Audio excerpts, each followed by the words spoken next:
You mean to tell me I've been talking this whole time with my mic on mute? And did nobody give me the cue? Nobody gave me the cue. Come on, fellas. Let's do this one more time.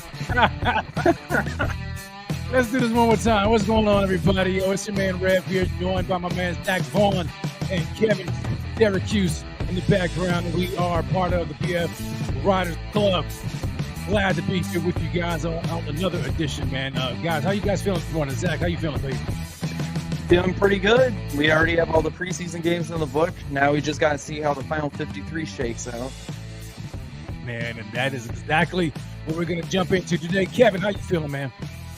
Well, for not getting too much sleep, pretty good. Yeah, I got like next to no sleep at all, man. It's just been one of those things, man. But hey, it is what it is, baby. It is what it is, and we are excited. But is anybody, man? Look, I'll tell you what. I'm glad that we are finally about to get into the regular season. Like this is the prime time now. No more preseason. We're done with that nonsense, right? Everything is done, and now we are in the regular season, man. I can't wait. I'm excited about it, man. We've got a jam-packed show for you guys today. As you know, we are going to talk about our roster predictions that are going to be gold. You know what I'm saying? There's going to be some surprise cuts. There's going to be some surprise cuts and some surprise makes. Some guys who are going to make the squad that are going to make you say, what? No way. How in the world did this guy make the squad? But it is what it is, man. This is the great part about it. And so I'd like to welcome everybody who is joining us right now. I'm on YouTube, on Twitter, on Facebook. My bad. I don't think you guys made the stream. That is on me. There's an inside joke going on right now this morning, but I'm not going to disclose that. It's going to be kept private. But it's all good, man. It's all good. Somebody's talking about turn the background music. You ain't feeling the background music? Come on now. This is how we get pumped and get amped up for the show. I hope everybody who's watching this live right now is ready to drop their own predictions, their own their own roster predictions. But we are going to jump right into that talk this morning. Zach, Kev, I need you guys to tell me, man. First of all, what did you guys think about last night's preseason game? Because I'll be honest, man. Like I was out. My daughter, she's in marching band. She's a freshman in high school, and so she's in marching band.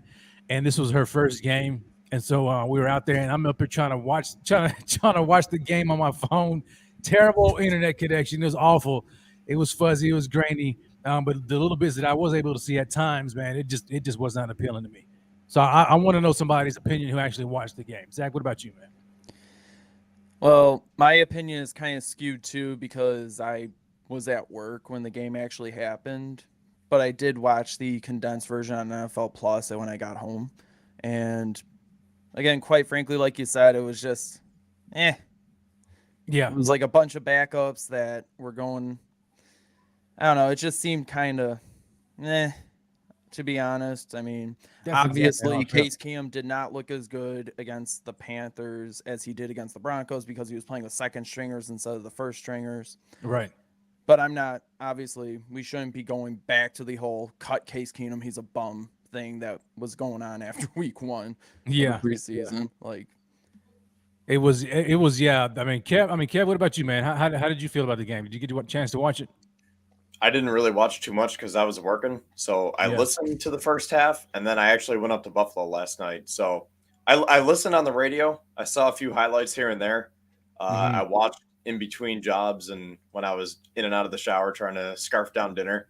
I heard that Matt Barkley punted, though, 53 yards. So I did hear that. Yeah, when I heard that, I think in our chat somebody had brought it up, and I was like, "What? What do you mean Matt Barkley punted?"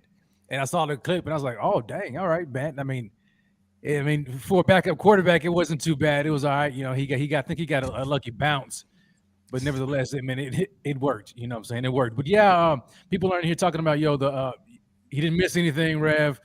You missed nothing. That's kind of what I felt like, you know. But I'm not gonna lie though, when I was watching it, for some reason, maybe it's because of this new Bills energy, you know, about the fact that we are like Super Bowl contenders, and I expect us to beat everybody. I don't care who's playing. I had this expectation that even though the backups were playing, that we would look a lot better than we did. You know, we just like, to me, it just looked like we were really outclassed. I get it; it was a first team Carolina Panthers offense, but still, man, I guess I expected it to be more competitive. I guess as the word I'm looking for. I just was not thrilled at all. But I did manage to catch some kind of highlights, and I saw some clips where there were some guys who actually they kind of popped a little bit, man. They looked decent, not too bad at all. Did anybody through your highlights or whatever? Did anybody like stand out? Did you catch anybody who stood out in last night's game? I mean, the one person I could think of is Duke Johnson. He had some pretty good runs. Yeah. Raheem Blackshear continued to impress. I don't know why. It just seems like for some reason people are having a hard time tackling Raheem Blackshear. Yeah. The guy seems like a load, man. But he just runs hard. He runs hard. That's another guy I'm anxious to talk about today. As we kind of narrow down our roster predictions. I did, when I caught a clip of I guess some highlights, but there was something that kind of popped, and I want to show it here. It was like one of the first plays that they showed on the highlights. Let me see if I can play it because I want you guys to give me your opinion on it. Because it's a gentleman that I've been kind of like on this whole preseason. Because there's another guy that's competing with him that I thought has been outperforming him, but this play right here just kind of gave me hope and kind of revitalized my hope in him. Let's take a look.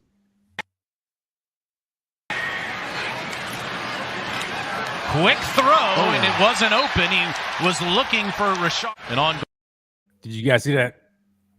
Yeah. My man, Kyer Elam.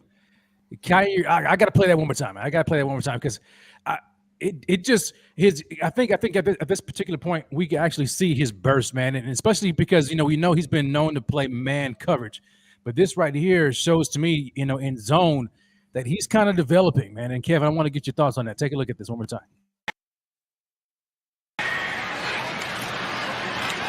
Quick throw, and it wasn't open. He was looking for Rashad. And on.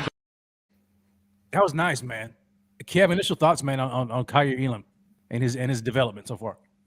Well, a play like that is definitely good to see because as we were getting closer and closer to the opening game, Kyer Elam really might be on the starting lineup come Thursday night because with Trey White, we still don't know. And Brandon said that they're trying to max it out, as in they're going to stretch it as far as they can until Tuesday afternoon until making a decision on Trey. And if you put him on the PUP list, Kyer Elam really might be CB2 because Dane Jackson is CB1, assuming Trey is out. Right. And then it's between Elam and Christian Benford and maybe someone like Cam Lewis or Nick McLeod, although I don't think they would go that far. Yeah, I don't think so either. Guys are on the fringe of even making the roster. So a play like that is definitely good to see because when he's going to be covering guys like Allen Robinson potentially, less than 2 weeks, we're going to need a lot of big plays like that from Kyer Elam or whoever is in the game.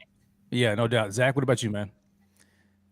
I agree with everything Kevin has said. Like, so far, we've seen why the Bills drafted him in the first round. He has that potential. He's making some good plays, shutting down some talented receivers. I think back to that week 1 preseason game when he shut down Alec Pierce, who is like one of those receivers that coming out was one of the best. Right. And he's projected to have a really good year. And he stopped him on that one. The other thing is, though, obviously he still needs to work on his hand technique, trying not to be as grabby. But obviously he's a rookie. He's got a long ways to go. I'd feel confident with him in the lineup week 1. Yeah, same with me, man. That play right there, and somebody had mentioned it earlier. I'm trying to find it though about how difficult that play was. It's hard to make that play, in zone because he read it perfectly, but then he had the explosiveness to actually come back and make the pass break up. Man, I got to see that. Quick throw, and it wasn't open. He was looking for Rashad. And on. That was nice, man. Nice pass breakup, but nice read by Kyer Elam. It lets me know that he's growing, he's developing, man. within this scheme and the system. I actually, when I saw that clip, I was like, oh man, this is our first round draft pick. This is what we've wanted to see out of him. It's been a battle though, man, between him and Christian Benford. Those guys have been going at it. Like you had mentioned, Kev, Dane Jackson is already firmly entrenched as a cornerback one in Trey's absence. But to see guys like Benford and Kyer Elam going at it like they've been this entire offseason, is really good. I mean, the cliche, iron sharpens iron, but it's really showing itself out to be true, man. These guys are actually getting better. Because we know earlier in the offseason, Kyer was kind of struggling.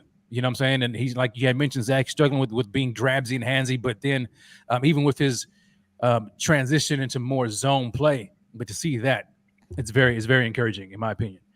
Well, that was the whole thing with him coming out of college too, is that he has the physical attributes to be able to adjust to the NFL. And yes, we see that he has the smarts. I mean, he brought a notebook to his pre-draft visit with he did. And he's just so willing to soak up all this knowledge. Well, then you add in the physical traits on top of it. And that's why myself and I think a lot of Bills fans are so excited to see what Kyer Elam can bring to the table, not only this year, but for years to come. Yeah, no doubt, man. And like you had mentioned, I mean, he's going to go against he's going to get he or Christian Benford, man, trial by fire. I mean, they've had it this all season against the likes of Stephon Diggs and Gabe Davis and Isaiah McKenzie. But, when you go against the Rams and the triple threat, triple crown winner in Cooper Kupp and then Allen Robinson, I mean, those guys are no slouches, man. So the competition level is just going to get even more and more difficult for him. But it's encouraging, right? It's encouraging to see that, okay, this guy is bringing some kind of confidence to at least to me, and as we look forward, especially in Trey's absence. Once Trey gets back, it's a wrap. We already know Trey; he's shutting down half of the field, and so they're gonna have to go. They have to figure out where they're gonna go. But to see a guy like Kyer Elam making plays like that, is very, very encouraging. Man, you had Zach. You had mentioned Duke Johnson that had kind of flashed a little bit. I did see some of those clips. He looked pretty good, man. He looked very good. What do you think about him in this running back competition going on? I still think that he's on the outside looking in just based on the talent we already have there. Like, Singletary's making the roster, Moss is making the roster, that James, well, maybe you don't know as much that Zach Moss is making the roster, but based on his performance in the preseason and him being fully recovered from that injury that he suffered, the tail end of his rookie year, he's probably going to make the roster. And James Cook is obviously going to make the roster. You didn't draft him in the second round just to cut him. Right. But I'm just surprised that they didn't cut Duke Johnson earlier, to be honest, because you would have thought he would have been a candidate for one of those courtesy cuts to try to latch on with another team. But maybe the market's not as good for him as I would have thought. And maybe we could sneak him on the practice squad. I would be happy with that. Yeah. Or maybe the competition is closer than we thought too, maybe because who do you think that he's really competing against? We already know it's not with Motor, it's not with James Cook, even though he and Cook share the same skill set, but we know Cook is not going anywhere as a second round draft pick. So that leaves Moss or Blackshear. Who do you think is I guess who he's really directly competing with when you think about Blackshear and Zach Moss? Kev, I'll start with you. Yeah, it's just tough because I know it. Everyone loves Raheem Blackshear, right? He's the new Christian Wade, the new Duke Williams, the preseason favorite. But the Bills are just so loaded, as we will get to in this show here, because when I was going through my 53-man projections, a little spoiler, I don't have them on there just because there's no room. I mean, if this was like a 59-man roster, 60, then you could put them on. But I don't know about you guys, but as soon as you get to 61, 60, 59, and then really in that upper 50 range, it gets really tough because this team is so talented that they could carry 60 players, and 1 through 60 would be just as talented. I mean, maybe, Josh Allen number 1 compared to number 60, there's going to be a bit of a difference. But either way, the number 60 guy in this roster could contribute in a meaningful way. And they're going to have to come up with about 7 or 8 really tough cuts. Yeah, exactly. It's gonna be difficult, man. And here's a date that everybody needs to, I guess, circle in their calendar, and that's August the 30th, because that is the that's a cut date right there, man. That is, I mean, we get Monday, man. Is what do they call it, man? Black Monday, is that what they call it? Well, that's Yeah. Tuesday. Tuesday, my bad. Black Tuesday, okay. Tuesday. Yeah. Tuesday. Regardless, Black Tuesday, whatever, it's going down. Okay, so that's the date when they all have to, when every team has to get down to 53. I'm not sure. I can't remember how many Buffalo is carrying right now. I don't know if they're at 80 or something like that. But yeah, they got to trim a lot of fat in a short amount of time. And so maybe we're going to start getting some news here throughout the day. I don't know if they're all just going to start making these cuts at once, or it's going to be randomly throughout the weekend, but I'm assuming that we're going to find out here shortly about what's going on. But yeah, circle that date, August the 30th. I think it's at 4 p.m. if I'm not mistaken. That the clubs have to reduce their rosters, right, to 53. So August the 30th is a date that you guys should circle on your calendars. It's gonna be tough, man. Definitely gonna be tough. Yeah, by 4 p.m. So let's just jump into it, Kev. Let's just jump right into it, Kevin, Zach, and then we're gonna bring on Bryce for a little bit, and then Dante. And you guys have never met Dante, but Dante here is another contributor. He's going to join us here shortly too, and we're going to hear about him and his opinions and his takes. But you know what, Kevin? I mean, not Kevin. Zach.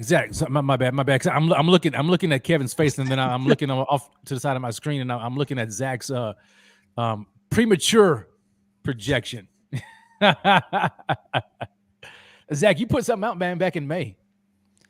Yes, it was a premier roster projection. How confident are you, man, in that projection? Well, based on the couple of developments in the last week or so with the Cody Ford trade, and also, I don't think anybody saw that coming anyway back in May. Yeah, I mean, I will say that I did put he could be a trade candidate. I said, and I'm quoting from the piece, that if Cody Ford gets traded, he goes to the Giants for a conditional bag of Lay's chips, which is a future 5th-round pick. So, partially right. In the spirit of honesty and integrity, I'm only counting that as half correct, because I did have him as part of the roster, and because I chose the wrong team. But at the same time, I didn't think Brandon Beane actually would have done it. That's why I put him on the roster. I didn't think he would have actually given up on Cody Ford. But since he did, and since he traded him for a future 5th-round pick, because 2023 is in the future. I mean, hasn't happened yet. It's a 5th-round pick, so I'm calling that a half correct. It's a half. Prediction. And the other thing I will say too about this that I think makes me very confident in this is Quentin Morris. He's done pretty damn well in the preseason and training camp. I think that was probably the one prediction when I posted back in May that probably people would have turned their heads at. But I have him making the roster as the 3rd tight end. I mean, obviously, Tuesday is a few days away. We'll ultimately see whether he does make it. But I think this is his strongest case to make it, especially considering he's been getting praise from Ken Dorsey, from Sean McDermott. And I'm just very confident in this. I usually average pretty well on it. I mean, obviously, I don't go into these expecting 100%. Right. I actually am very surprised when it's 90%, but it has happened. I'm trying not to be cocky here, but I think I'm pretty Come on, Zach. Now it's all right, man. Talk your talk, baby. Come on, Zach. Quentin Morris season. Quentin Morris season. Yeah. Quentin Morris has been a standout, man, in camp. I mean, in just this entire offseason. It's going to be very interesting to see where he slots at, man, and who could be some of these surprise candidates. Do we want to jump into it, guys? You want to go ahead? You want to start it real quick? If I could expand on the Cody Ford trade. Oh yeah, go ahead, man. So we know by now, obviously, that the Bills got a 5th-round pick out of him, and that was great because Zach, going back to the offseason trades, all the way back in April, I mentioned the Bills trading Cody Ford and 2 first-round picks to try to move up to get Sauce Gardner. That was one of my first picks. So I realized I was like, I think you're going to need more than Cody Ford. But, I mean, to get a fifth-round pick for a guy that's been one of the worst guards in the league by PFF standards and just by the naked eye, just watching him play. I mean, he hasn't had a season over 54 in his 3 years in the NFL. PFF has never given him a grade above a 53.8, I believe. Mm-hmm. So to be able to get a fifth-round pick, you got to pull the trigger on that. So I'm glad that Brandon Beane was able to capitalize. And the thing that I wanted to note from that is when I was writing the article about it, I don't know if you guys saw this, if you're out there watching and you read the article, but I just want to reiterate how many players the Bills have gotten back during trades during training camp. So in 2017, Brandon Beane traded, wait for it, Kevon Seymour. Oh, and yeah, this is September 3rd, 2017. He traded Kevon Seymour to Carolina for Kalen Clay and a 7th-round pick in 2019, which turned out to be Tommy Sweeney. And then let's see, was it 2019? I got to pull up the article just to get the exact details. But this past year, he traded, or August of 2021, he traded Daryl Johnson to the Panthers for a 6th-round pick this year, which turned out to be Christian Benford. I like that one. It's slipping my mind because there was one in between that. Russell Bodine? Yes, thank you. In 2019, traded, or 2018 was it? 2018 or 19, traded Russell Bodine to the Patriots for a 6th-round pick, which turned out to be Isaiah Hodgins. So, I mean, those are 3 players that maybe they're not going to be the most impactful, but if you can pull out of a trade, Christian Benford, Isaiah Hodgins, and Tommy Sweeney, that's pretty good right there. So who's a position? What's the position that Beane is going to go after with this 5th-round pick that he got from Cody Ford? just throw it out there, man. It doesn't matter who you think. It's going to be interesting. I know Beane is going to. He's something about those mid-round picks, man. Those 5th rounds, man. He just loves them. I mean, Khalil Shakir, another guy, right? He's gonna. I'm interested, man. What he's gonna do with it? I know he's gonna find somebody, some gem sitting down there, hiding out somewhere that GMs are gonna be pissed that Brandon Beane was able to snag him. But Brandon Beane is, first of all, I mean, let's just say Brandon Beane, is he the best GM? I mean, one of the best top 3, top 5 GMs in the NFL. He's extremely good, man, and so he knows what he's doing. I absolutely love how he's built this team through the draft and supplementing it with free agent acquisitions. So look, guys, let's go down through this roster prediction, man, because it's gonna be tight, man. It is gonna be tight. Like you had mentioned, I think Kevin, or was it Zach? One of you guys had mentioned it's gonna be down to about 7 or 8 guys that we need to make a decision on. But let's take our time real quick and let's go through it positionally. Okay, so let's see here. Let's start. What position you guys want to start with first, man?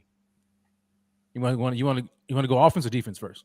Might as well just start offense. Okay, let's start offense. Okay. Josh Allen. I don't know. I was gonna get with like quarterback. Okay.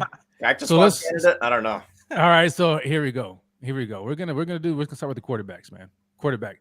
Do we carry 2 or 3? That's where I got caught up because I put Barkley on mine.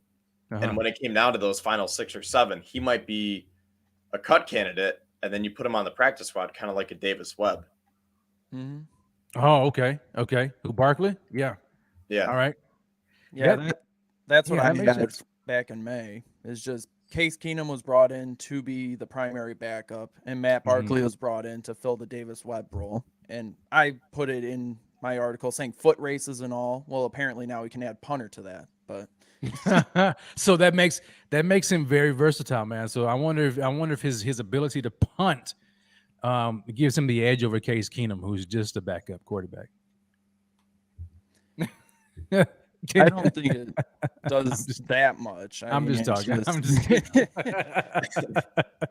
I'm just kidding, man. I'm just kidding. All right, so we all can agree that all 3 of them are going to be on the team, on the 53. Or just 2. Right, you can put some veterans safely on the practice squad, correct? Yeah, you can. I think it's like 4 to 6 players. That's veterans or Might be So Cooner, I'm not sure. maybe you have Matt Barkley, and I'm just going to throw a name out like Duke Johnson. Like 2 of those guys can go on the practice squad if you want to put them safely on there. So Protected. You talking about protecting them, right? Yeah. Okay, yeah. So Barkley could be one of those. I know he's very valuable to the Bills, but I mean Davis Webb was, and he wasn't on the 53. So I don't know. It's tough. Like I said, for mine, I had him on the bubble, and I figured once we got down to like that, the last 5 or 6, I didn't make the cuts. I don't have a final 53 because I figured we were just talking through. So Barkley was on the bubble for me.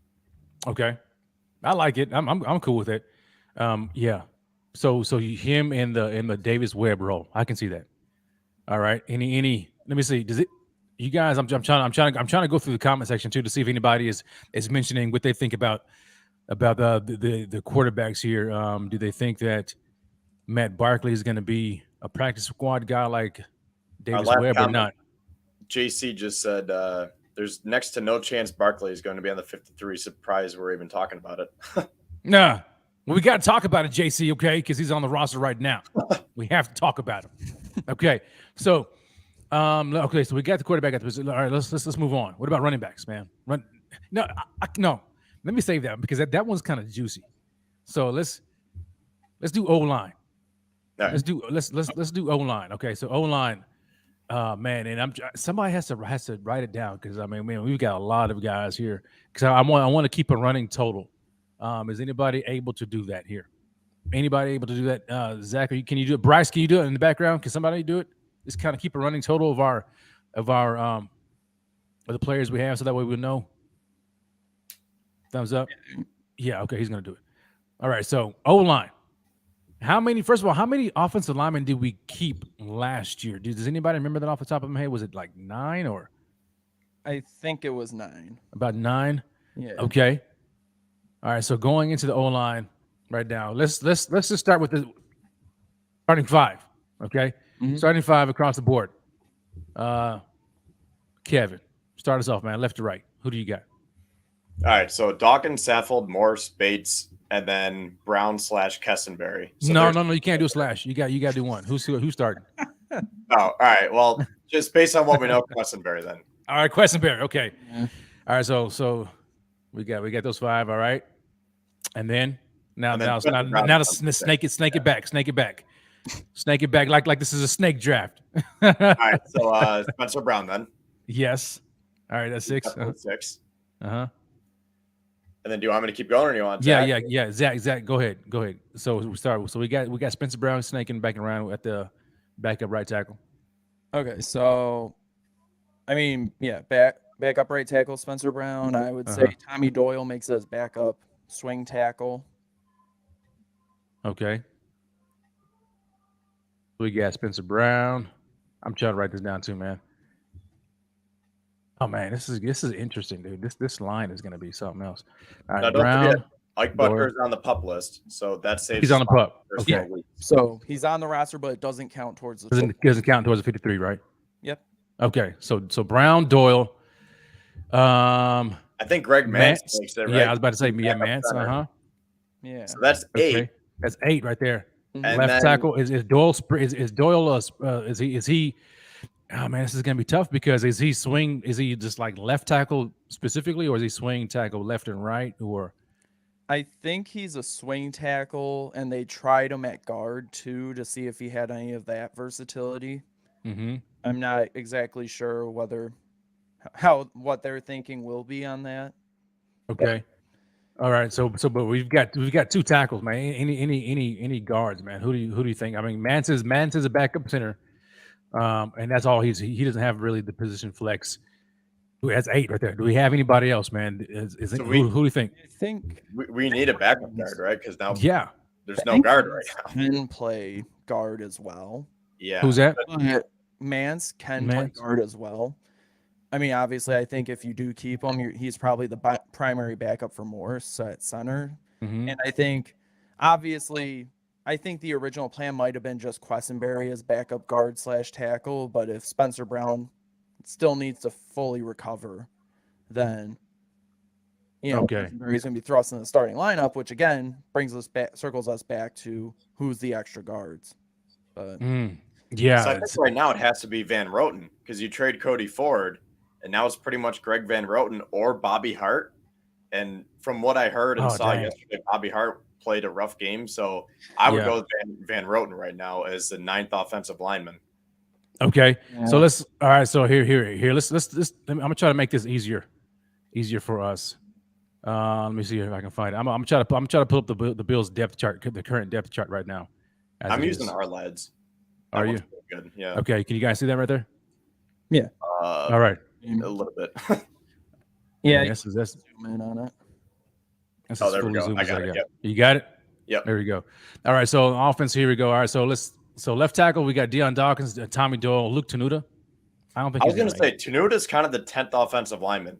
He made mine originally, but he could be one of those last 5 cuts because he's huge. He's 6'7", and he's a big boy. His ceiling is also very tall. So I think he's a practice squad candidate, though. Yeah, I mean, I could see that. I just am wondering if the Bills would not want to lose him getting poached somewhere because the Giants would be all over us, and not only the Giants, a lot of other teams, because teams are looking at the Bills saying this is a Super Bowl roster, and their 5th defensive end could be our 2nd. So we're going to scoop up a bunch of players from the Bills as we can, and the Giants are. We all know how many of the Giants are former Bills. So Bills have to be very careful. Someone like Luke Tenuta could be poached. So that's a tough decision. Do you want to put him as your 10th offensive lineman, or do you want to keep 9 and with the possibility of him getting poached? That's tough, man. I don't think he's going to get poached.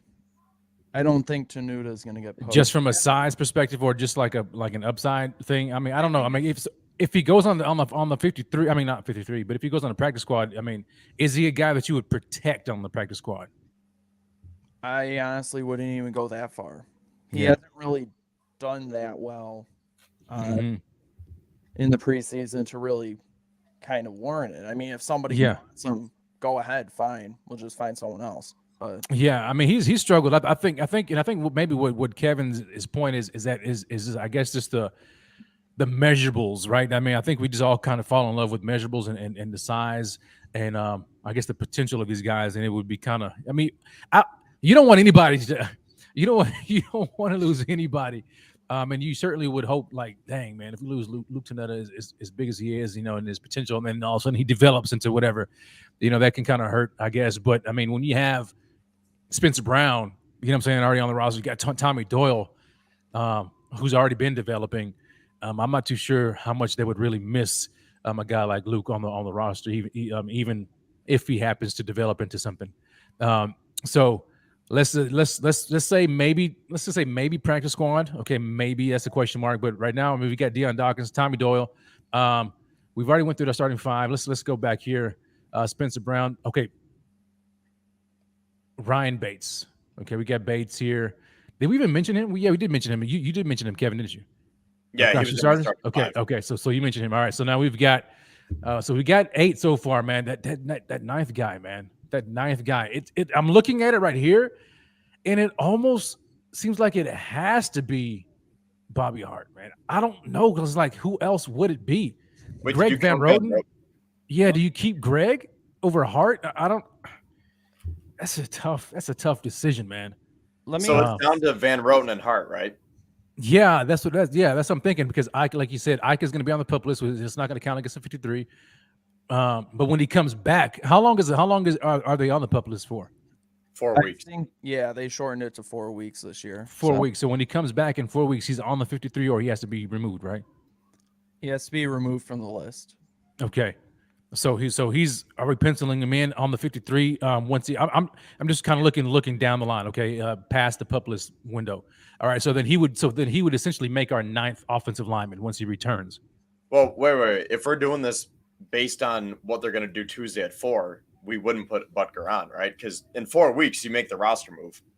Like when he's ready to come back in 4 weeks, you make the roster move, and you have to remove somebody else, right? Yeah. So like for right now, let's not include. Okay, so for now, so we're not even going to go that far. Okay, so that's my mind going way out there. All right, so it's between Bobby Hart and Luke Tenuta. Who do you guys think? Because not Luke Tenuta, my bad. Greg Van Roten. That's what I meant to say. I'm just gonna say this about Bobby Hart. I mean, yes, I will say that realistically, I think the Bills are going to keep Bobby Hart. I would not like it because Bobby Hart's a thief of football joy.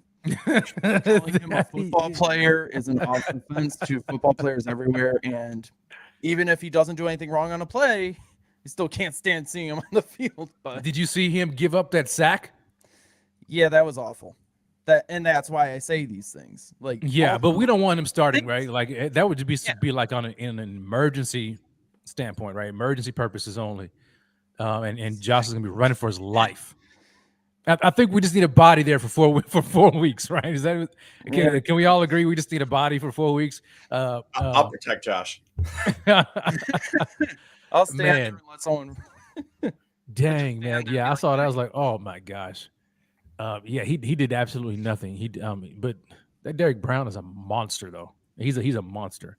But yeah, so I would lean. I don't know how much Greg Van Roten has actually done. I mean, I don't know, man. I'm not really big on any of these guys, to be honest. Greg or Bobby. I know Evan has been like drooling over Bobby Hart. He's got like developed a man crush over Bobby Hart. And I guess you can see some type of better play under Aaron Cromer, but I just don't buy into the whole thing, long term. I just don't see it. So can we all just say for now, Bobby Hart over Greg, and he's the 9th offensive lineman? I would say Greg over Bobby Hart. Oh, you say Greg over Bobby Hart? Yeah. Oh, okay. I thought you guys were leaning towards Bobby over Greg. No. Oh, okay. I think, as we can see with the trade, I think Bobby Hart probably put himself a little over Cody Ford, unless maybe I'm wrong with that, because maybe that meant Cody Ford was playing so well that the Bills were able to get some value for him. Mm-hmm. So I don't know exactly what the Bills think of Bobby Hart. I know he's gotten better, and Sal Capaccio has been talking him up a lot, saying that he's been better on the inside than the outside. But I don't know if you can roll out the Super Bowl season, with Bobby Hart as your backup right guard. I would trust Greg Van Roten a little bit more. I'm still not sold on Van Roten. I'd need to see a little bit more from him, but just based on what we know, I'm taking Greg Van Roten as the 9th and final offensive lineman. I mean, but how much more can we see? I mean, preseason's over now, so I mean, he's not getting on the field. So I'm just saying, in terms of me watching film, and seeing how he blocks and watching up close, that kind of stuff, because it gets hard when you're either at the game or watching on TV, and everything just kind of gets piled into each other. So if I could get the all 22 access and single in on Greg Van Roten and the rest of the line for that matter, that'd be better. I don't know if I'm going to be able to do that. So does anybody know the snap count? Like the percentage? Like has Greg Van Roten been getting more snaps than Bobby Hart in preseason? I'm not exactly sure. I know that I think both of them ended up playing every single snap though this last game. But okay. All right, I guess that's enough talking about these these dudes. All right. So we've got 9.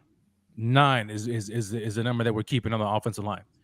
All right, so now let's move on from the offensive line, and I'm gonna let you guys pick the other position on the offense. Zach, who do you want to go with? I was also gonna say wide receiver. Wide receiver. All right. So let's go ahead and touch on the wide receivers, man. That is man. I think this position is going to have is going to have like a domino effect on other positions. The amount that we keep. All right, so let's wide receiver. We've got Stephon Diggs, okay, Gabe Davis, Isaiah McKenzie, Jamison Crowder. Yes. Okay. Jamison Crowder, all right. Yeah. Khalil Shakir. I think he has to make the team. Mm-hmm. Yes, okay. That's 5. All right. Right. Diggs, McKenzie, Crowder, Shakir, Davis. That's 5. All right. Now we're looking at Hodgins, Stevenson, Kumaro, Gentry, and Neil Pau, if I think that's how you pronounce his name. So how many receivers are we carrying, man? Because this is going to be tough. This is where it's going to get down to the nitty gritty, because I think, like I said, I think it's going to affect a lot of other positions that we may carry. we got 5, right? We got 5. Diggs, Yeah. right? McKenzie, Crowder as 3, Khalil Shakir as 4, and Gabe Davis 5. What do you guys think? Where do we cap it off at? Realistically, I think they're going to keep 6. I want them to keep 7, and that's where I ended on my list, where I have Kumaro as wide receiver 6 because I think they love him for special teams and for run blocking. And I don't know if Isaiah Hodgins showed enough during this training camp and preseason that he can be effective on special teams. So right now, I think Kumaro is wide receiver 6. I have Hodgins as 7, and that's another classic example. He's in my the last tier of guys. He's in that 57, 58 range where I'm trying to find a spot for him, but I just don't know if we can swing it. So I don't know how you guys want to do this. If maybe you guys want to keep like a little 5 to 6 man bubble that we can go back to at the end and see if we have enough room, or if we should just roll with it right now and see if, just put Hodgins on the practice squad. I don't know, but he's definitely on the I don't think he makes a practice. I don't think he. No, I don't think he lasts on the practice squad this time. Especially guys. And I just want to. You guys, let me show you this because it's going to be hard if we're talking about stashing a guy like Isaiah Hodgins on the practice squad after he's been kind of performing a little bit here. It's going to be tough because when you make plays like this, it's going to be hard. Matters to those guys out there in that Apple Cup. Wow, what a catch. That's great by concentration. Isaiah Hodgins with Henderson all over him. That's a great catch. This team is expected, as you said earlier in the broadcast, to contend to win the Super Bowl this year. It's another ball trying to thread it in there. Man, he's been making these kind of plays here throughout preseason, man. I mean, we knew coming out, right? We knew coming out of the draft that he was a guy who had incredible hands, right? He was just that guy. Some were even saying he was a better prospect than Gabe Davis coming out until he got injured. That's up for debate. But nevertheless, I mean, we're seeing it, right? We're seeing these incredible sideline catches. He had dudes draped all over him, regardless of second team, third team, whatever. It's the fact of the matter is he has these guys draped all over him, and he's making these kind of catches, and he's been doing this consistently throughout the preseason. I think it's going to be very difficult for Sean McDermott and the coaching staff to part ways with Isaiah Hodgins. It's going to be tough. I would tend to think they may lean to carrying 7 receivers as opposed to 6 and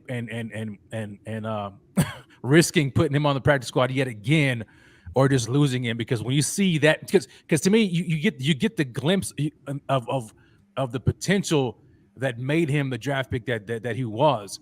It's just been unfortunate due to injury. Like, why would you just risk losing that? I get it, we're kind of top heavy, but if it boils down to a guy like Kumaro or Hodgins, even though Kumaro was great for special teams, I mean, Hodgins was playing some special teams as well. And so, I mean, he got some kind of reps at it.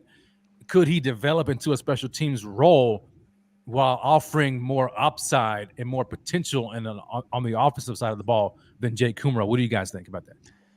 I was going to say, I saw the snap count from yesterday, and Hodgins played more snaps on special teams than Kumaro. But again, I think the reason they've been showing him more on special teams than Kumaro is because they already know Kumaro can do it, and they want to get an extended look at Hodgins.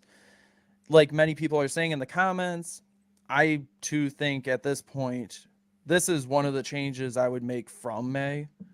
I mean, it's too late to go back in the past and edit that article. Oh, yeah, sure. But maybe Hodgins probably would be wide receiver 6 now, in my opinion, instead of Jake Kumaro, because, like you said, higher upside on offense, and as long as he can develop competence at special teams, then that gives him more value than Kumaro. What could happen, though, is the Bills could keep 7 receivers, and maybe they cut Kumaro, make him wait in the parking lot, put Marquez Stevenson on the IR, and then bring Kumaro back.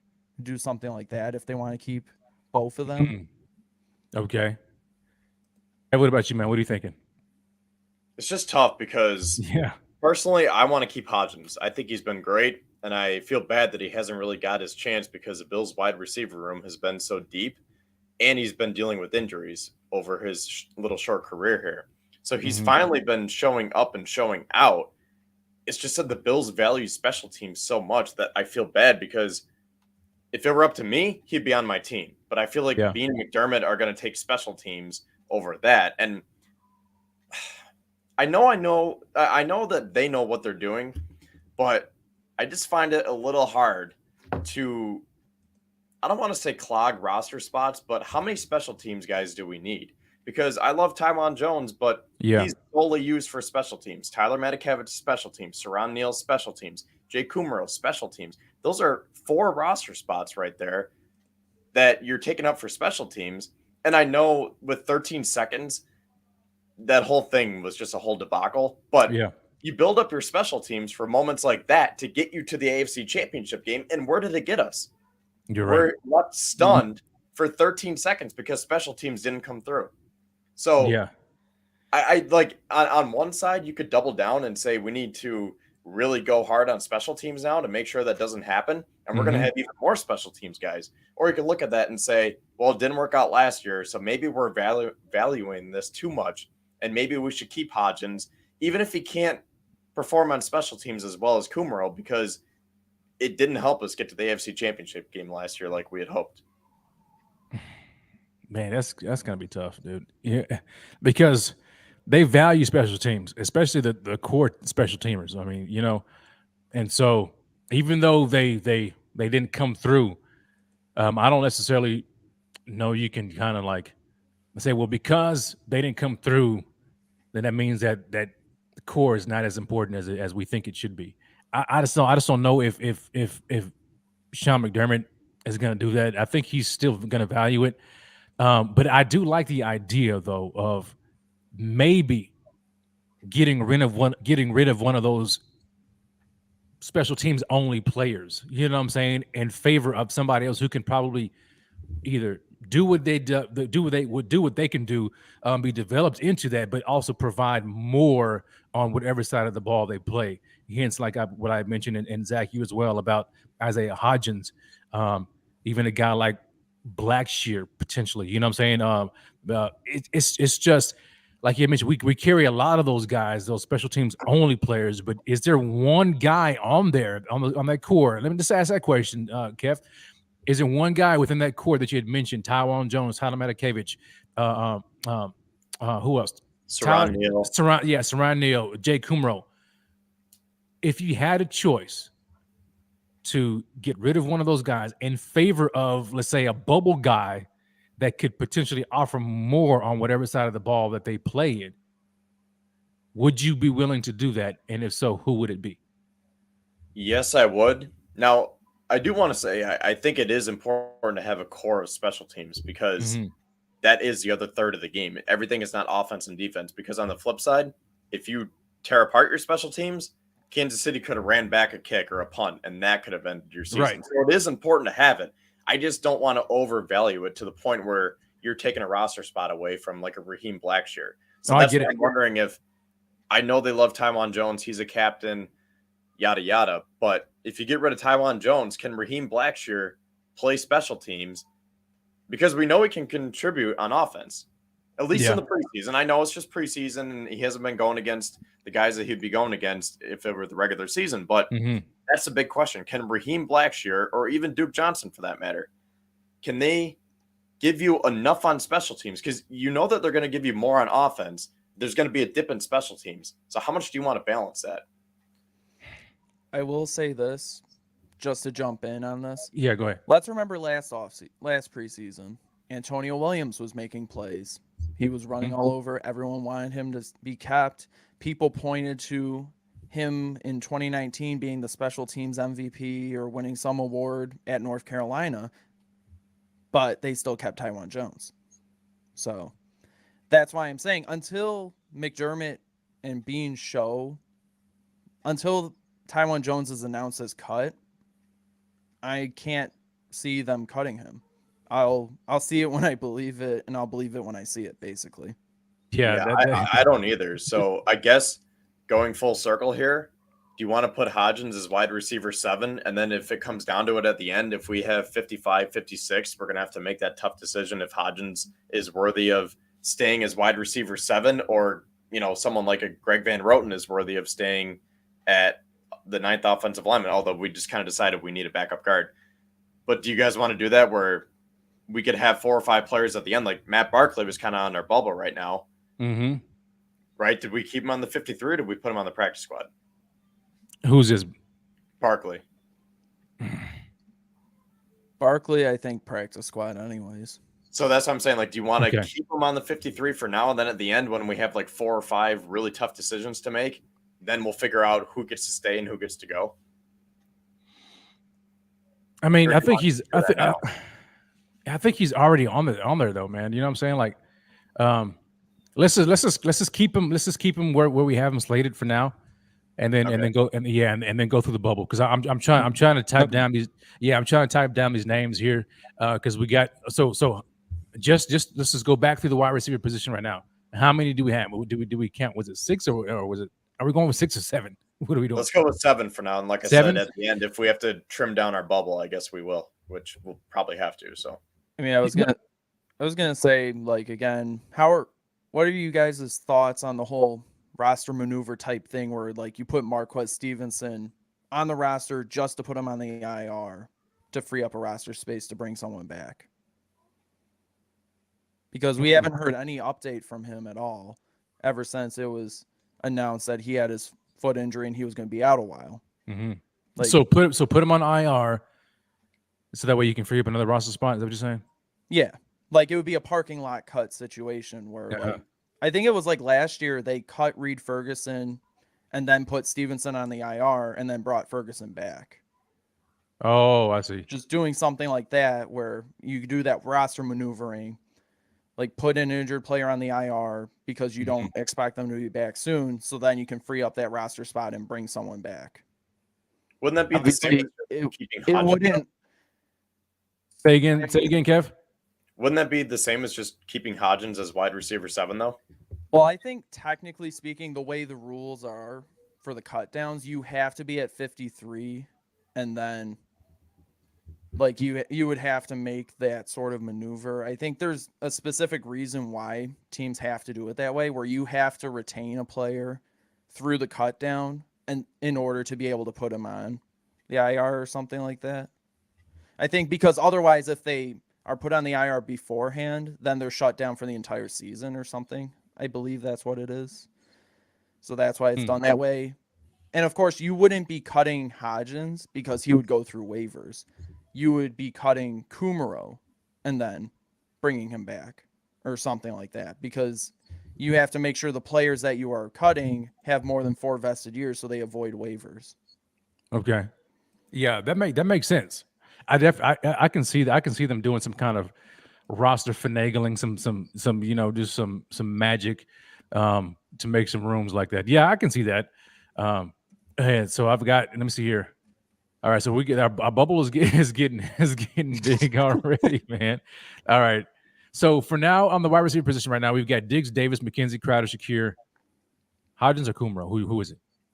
I think you need to keep Hodgins out. Hodgins, right? got it. To avoid waivers. Yeah.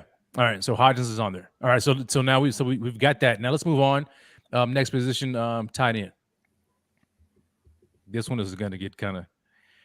This one can get kind of sneaky too, man.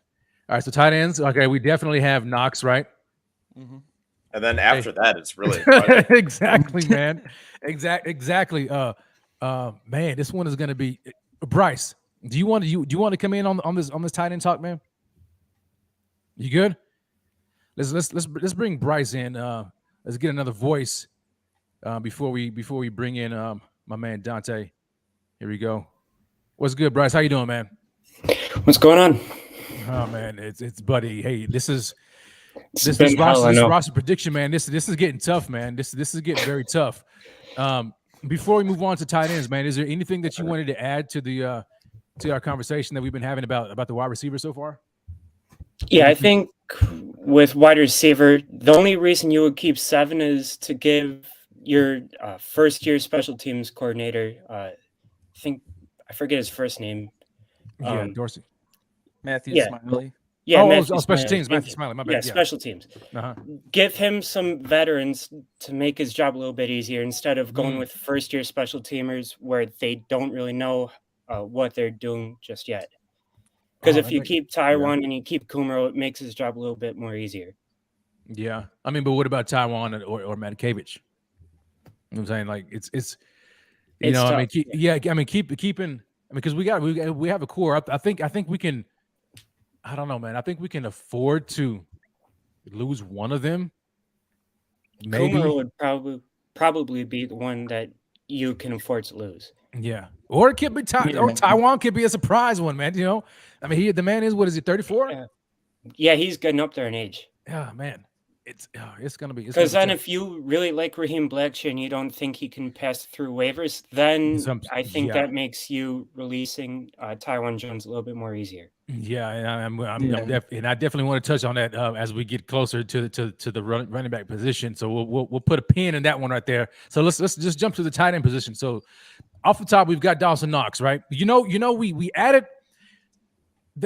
They've been trying to run this 12 personnel, man, and they've wanted to have this dual threat tight end, kind of thing on the roster here, and we brought in OJ Howard for that. Okay, but OJ Howard has just kind of been. If there was an emoji to describe him, Zach, what emoji would you use to describe how OJ Howard has performed this offseason for you? I think it would just. I'm not even sure if there is like one where it's just like crickets because you haven't really heard too much from him. I mean, he did have that one receiving touchdown against the Broncos.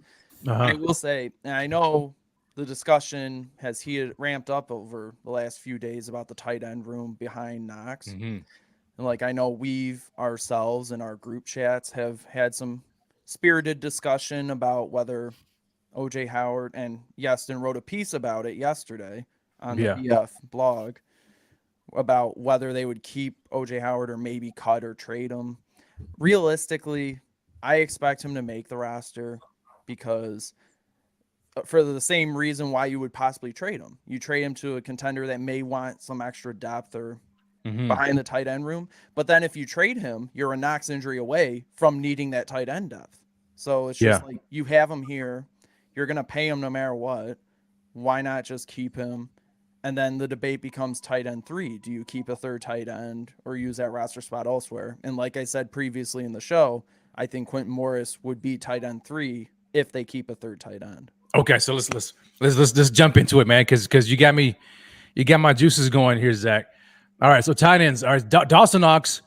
It's going to be very difficult for them to get rid of OJ, even though he just hasn't really just. Oh man, I don't. He's been in there super late in all these games. Yes, and I get like the running. I get the run blocking. That's his MO. That's his bread and butter, and he's been pretty good at it, right? Morris for that too, and save a roster spot. Yeah, and so we could also use. I guess it depends on, like you had mentioned. Do we carry 2 or 3? I wonder if you carried 2 and keep Gilliam as your third tight end in a pinch. Yeah, that's what I was wondering. Oh, I mean. Either way, your backup tight ends are going to really suck.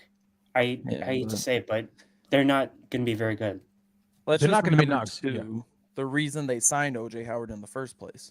Last year, went with Knox and Sweeney and then Gilliam as the pinch tight end 3. That didn't work out too well. No, didn't work out. And like I said, you were one Knox injury, that injury against the Titans, away from needing help at tight end. And Tommy Sweeney only had 41 yards in the 3 games that he played for Knox. Yeah, and I think part of it is that Knox was just so a crucial piece in that offense. Yeah, and then when he got injured, they had to adjust the offense on the fly to compensate for it. OJ Howard, even though he hasn't lived up to his draft status, he's not going to be the player everyone thought he was going to be coming out of college after these injuries. But I still think there is more of a proven pass catcher than Morris or Sweeney. And that's why I still think looking at this realistically, I still think that OJ Howard makes the team as tight end 2. I love Quentin Morris, and I've advocated for him. I put him on my prediction back in May. I will be ecstatic if he makes it on Tuesday. But again, if it comes down to 2 tight ends and 7 receivers or 6 receivers and 3 tight ends, I think OJ Howard is a safe bet to make the roster. Okay. I kind of lean to that though, Zach. I mean, right now I'm with Knox and Howard, just because I think there's still meat on the bone, and I don't think they want to get rid of Howard like that. Even though he hasn't, I guess, lived up to the hype or lived up to the expectations, he's still a better option in my opinion than Tommy Sweeney, Reggie Gillum, at tight end, and even Quentin Morris. Even though Quentin Morris has been looking pretty good, you just haven't seen enough out of him in regular season game action against starters and stuff like that to make that determination. I'm going with Knox and Howard so far as tight end 1 and 2 still, and I guess the question now goes to: do we carry 3 or do we carry 2? I think if you keep Howard, then you only carry 2, because then Gilliam is probably a fine tight end 3 in case, because you had him as your 3rd tight end last year and didn't really need to use him too much. Mm-hmm. But Gillum is he's currently on the depth chart. He's just listed as just a fullback. He's not so. Mm-hmm. So that's a position on its own. I think we can just pencil him in there just as a fullback, and then maybe a spot tight end if need be in emergency cases. But I think the tight ends for now. I think we've got Knox and Howard, and then this is going to be between Sweeney and Morris. Do you want to keep, like you had mentioned, Zach, which is a good point? Do we keep 7 receivers and go with 2 tight ends, or 6 receivers and 3 tight ends? What's more valuable? Let me phrase it that way. What's more valuable when you look at the current construct of the offense and really what Ken Dorsey is trying to do? Is it more valuable to have a 7th wide receiver or a 3rd tight end, especially when you know that he meaning Ken Dorsey is trying to go with more 12 personnel? Do you want to put yourself in a pickle, so to speak, if you're running a lot of 12 personnel with 2 tight ends and one of your tight ends is gone, but you only kept 2 on your 53? Kev, what about you, man? Let's start with you. So I agree with you, Rev. I think that there's too much guaranteed money in OJ Howard's contract. They signed him for a reason. I don't think that they're expecting him to put up 1,000 yards and 10 touchdowns. I think if he can just put up 400 or 500 yards, a few touchdowns here and there, be a solid backup, and I think the main thing that they want him for is his run blocking presence. Run blocking, yeah. Mm-hmm. And especially with how they built up the offensive line with Aaron Cromer, even if Howard doesn't go above 500 yards, but he's like an exceptional blocker this year, I think the Bills would be fine with that. Mm-hmm. So I think because of his contract and because of just the fact that the Bills signed him for a reason, I mean, that was the day that they got Von Miller. They got Von Miller and OJ Howard. It wasn't a fluke. Right. I mean, 15 minutes apart, too. Yeah. I mean, not to say that Von Miller is, or what's his name? OJ Howard is Von Miller, but yeah, those are 2 big moves on the same day, 15 minutes apart. Yeah, and that showed you what Brandon Beane and McDermott were trying to, they were trying to improve that second tight end position. They weren't satisfied with Tommy Sweeney and what he was and what he brought, even Gillum in spot duty like that. So they wanted to improve that position. So they added OJ Howard. He hasn't, I guess, performed to our liking so far, but maybe we have been thinking about it the wrong way. Maybe we've been expecting him to be like another, top-notch receiving threat like Knox, when in their eyes, they're looking for a guy who can do it both, who can dominate in the run game and as a run blocker, but then also provide that receiving ability in the event that, let's say, Dawson Knox is injured, or even if they want to, bring 2 tight ends on the field and use them both in receiving, running routes. And so he's a guy that you can trust more than Tommy Sweeney. I think we need to maybe change or lower our expectations, or just be tempered a little bit about OJ Howard. But I think, Kevin, what you had mentioned is kind of spot on about where he is. I mean, the run blocking aspect of it is going to be crucial. And then if he can just provide just enough, from the receiving standpoint, I think we're going to get our money's worth out of him this year. Of course, granted, he remains healthy. So, and I just had the thought, though, while we were talking about this, is if it's 2 or 3, right? If it's Knox and Howard, and then you're debating whether or not you want to keep 2 or 3. You're looking at Morris and Sweeney. What trait are they looking for in the third tight end if they decide to keep one? Are they looking for a guy who can be a run blocker or a guy who can provide receiving chops? I think it might be a combination of both, because Knox would be the receiver, Howard's a blocker, and I think they want someone who can do a combination of both. And I think that's Quentin Morris. Mm-hmm. And I think that's the reason why you keep him, because looking at the Giants depth chart, these are their tight ends: Daniel Bellinger, Chris Myrick, Austin Allen, and Tanner Hudson. So if you release Quentin Morris, he will be in not New York, New Jersey by the next day. Go ahead, Zach. Go. I was gonna say too, Quentin Morris would probably be the guy, because Tommy Sweeney's role mainly over the last couple of years has been a run blocker, and OJ Howard's frankly better at it. Quentin Morris, and this is also again something that has been praised by Dorsey, by McDermott. He has some versatility. I remember when he came out of Bowling Green in the draft a couple of years ago, he actually played fullback, tight end. He even lined up as a receiver as well. So he has some positional versatility that we don't necessarily give him a lot of credit for. So when, again, bringing the discussion about depth receiver, depth tight end, obviously, if whoever you keep as that extra roster spot can give you as much personnel versatility as possible, you might want to keep them. Yeah, and now Dante is here in the background, and he's talking, and he says Morris also contributes on special teams. So, I mean, Sweeney doesn't, right? Yeah, I don't believe Sweeney does, or has he? I think he does, but I'm not exactly sure. Yeah, let's see. Yeah. I'm checking it. And I think Dante's posting some more stuff. Morris, Sweeney had 4 special team snaps yesterday. Oh wow! Now, which accounted for 24% of the reps. Now, when they say special team snaps, could that just mean lining up for an extra point, though? I guess it could. I think it's like extra points, field goals, kickoffs, kick returns, punts. But the Bills didn't even have a field goal attempt yesterday, right? Or did they? No, they didn't. No. It was just punts and kickoffs, basically, right? Yeah.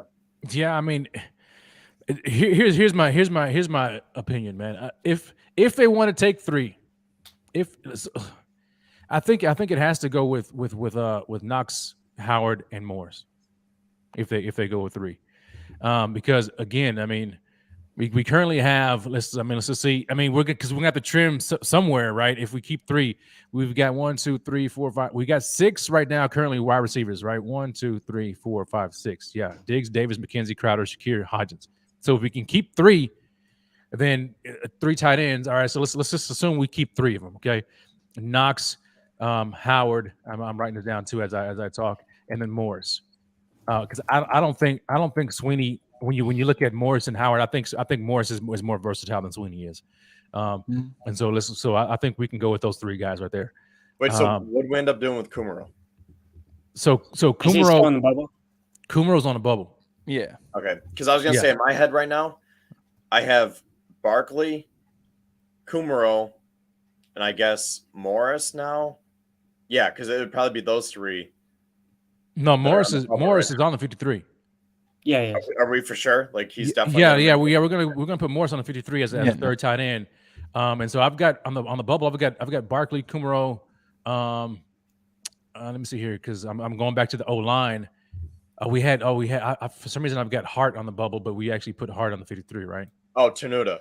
Okay, so it'll be Tenuta, Barkley, Tenuta, and Kumaro will be on the bubble for when we circle back at the end. Right, Barkley, Kumaro, Tenuta. Okay, so Morris is making the 53 no matter what, is what we're saying. Yes. Okay. I'm good with that. You got it. Okay. So now, let's go. Let's keep on moving. So we got the tight ends out the way. Let's go. Let's go to running backs. You know, I want to bring in Dante. Is Dante ready? Dante, you ready? Bryce, I'm gonna switch you out with Dante, okay? Because we got 4 here. Is that cool? I'm gonna put you in the background. Yeah, you stay there. I'm gonna bring Dante on, and then we'll bring you back in too. So we'll alternate you guys. All right. So let me put you in the back, Bryce. Dante to the stream. What's up, Dante? How you doing, man? Hey, I'm doing good. Ready to Good, go. man. Ready to Here we contribute. go. Talk about this roster. That's right, man. That's right. You guys follow my man Dante. Dante, you can follow him right there at Dante_J_lasting. Because he's going to be lasting, man, long as it. I ain't going to go no further into that. But anyway, that kind of went off a little bit. But yo, so Dante, talk to us, man. As we're moving on, because we want to touch on the running backs. We're first of all, we are an hour plus into the show already, man. Time is flying by. And we're still in the offense, so we got to pick things up. We got to keep it moving before this show is like 3 hours long. Okay. And if for all of you guys who are watching us live, man, do us this favor. Smash that like and subscribe to the channel. And also, you want to download the BF Network app and follow all of these guys.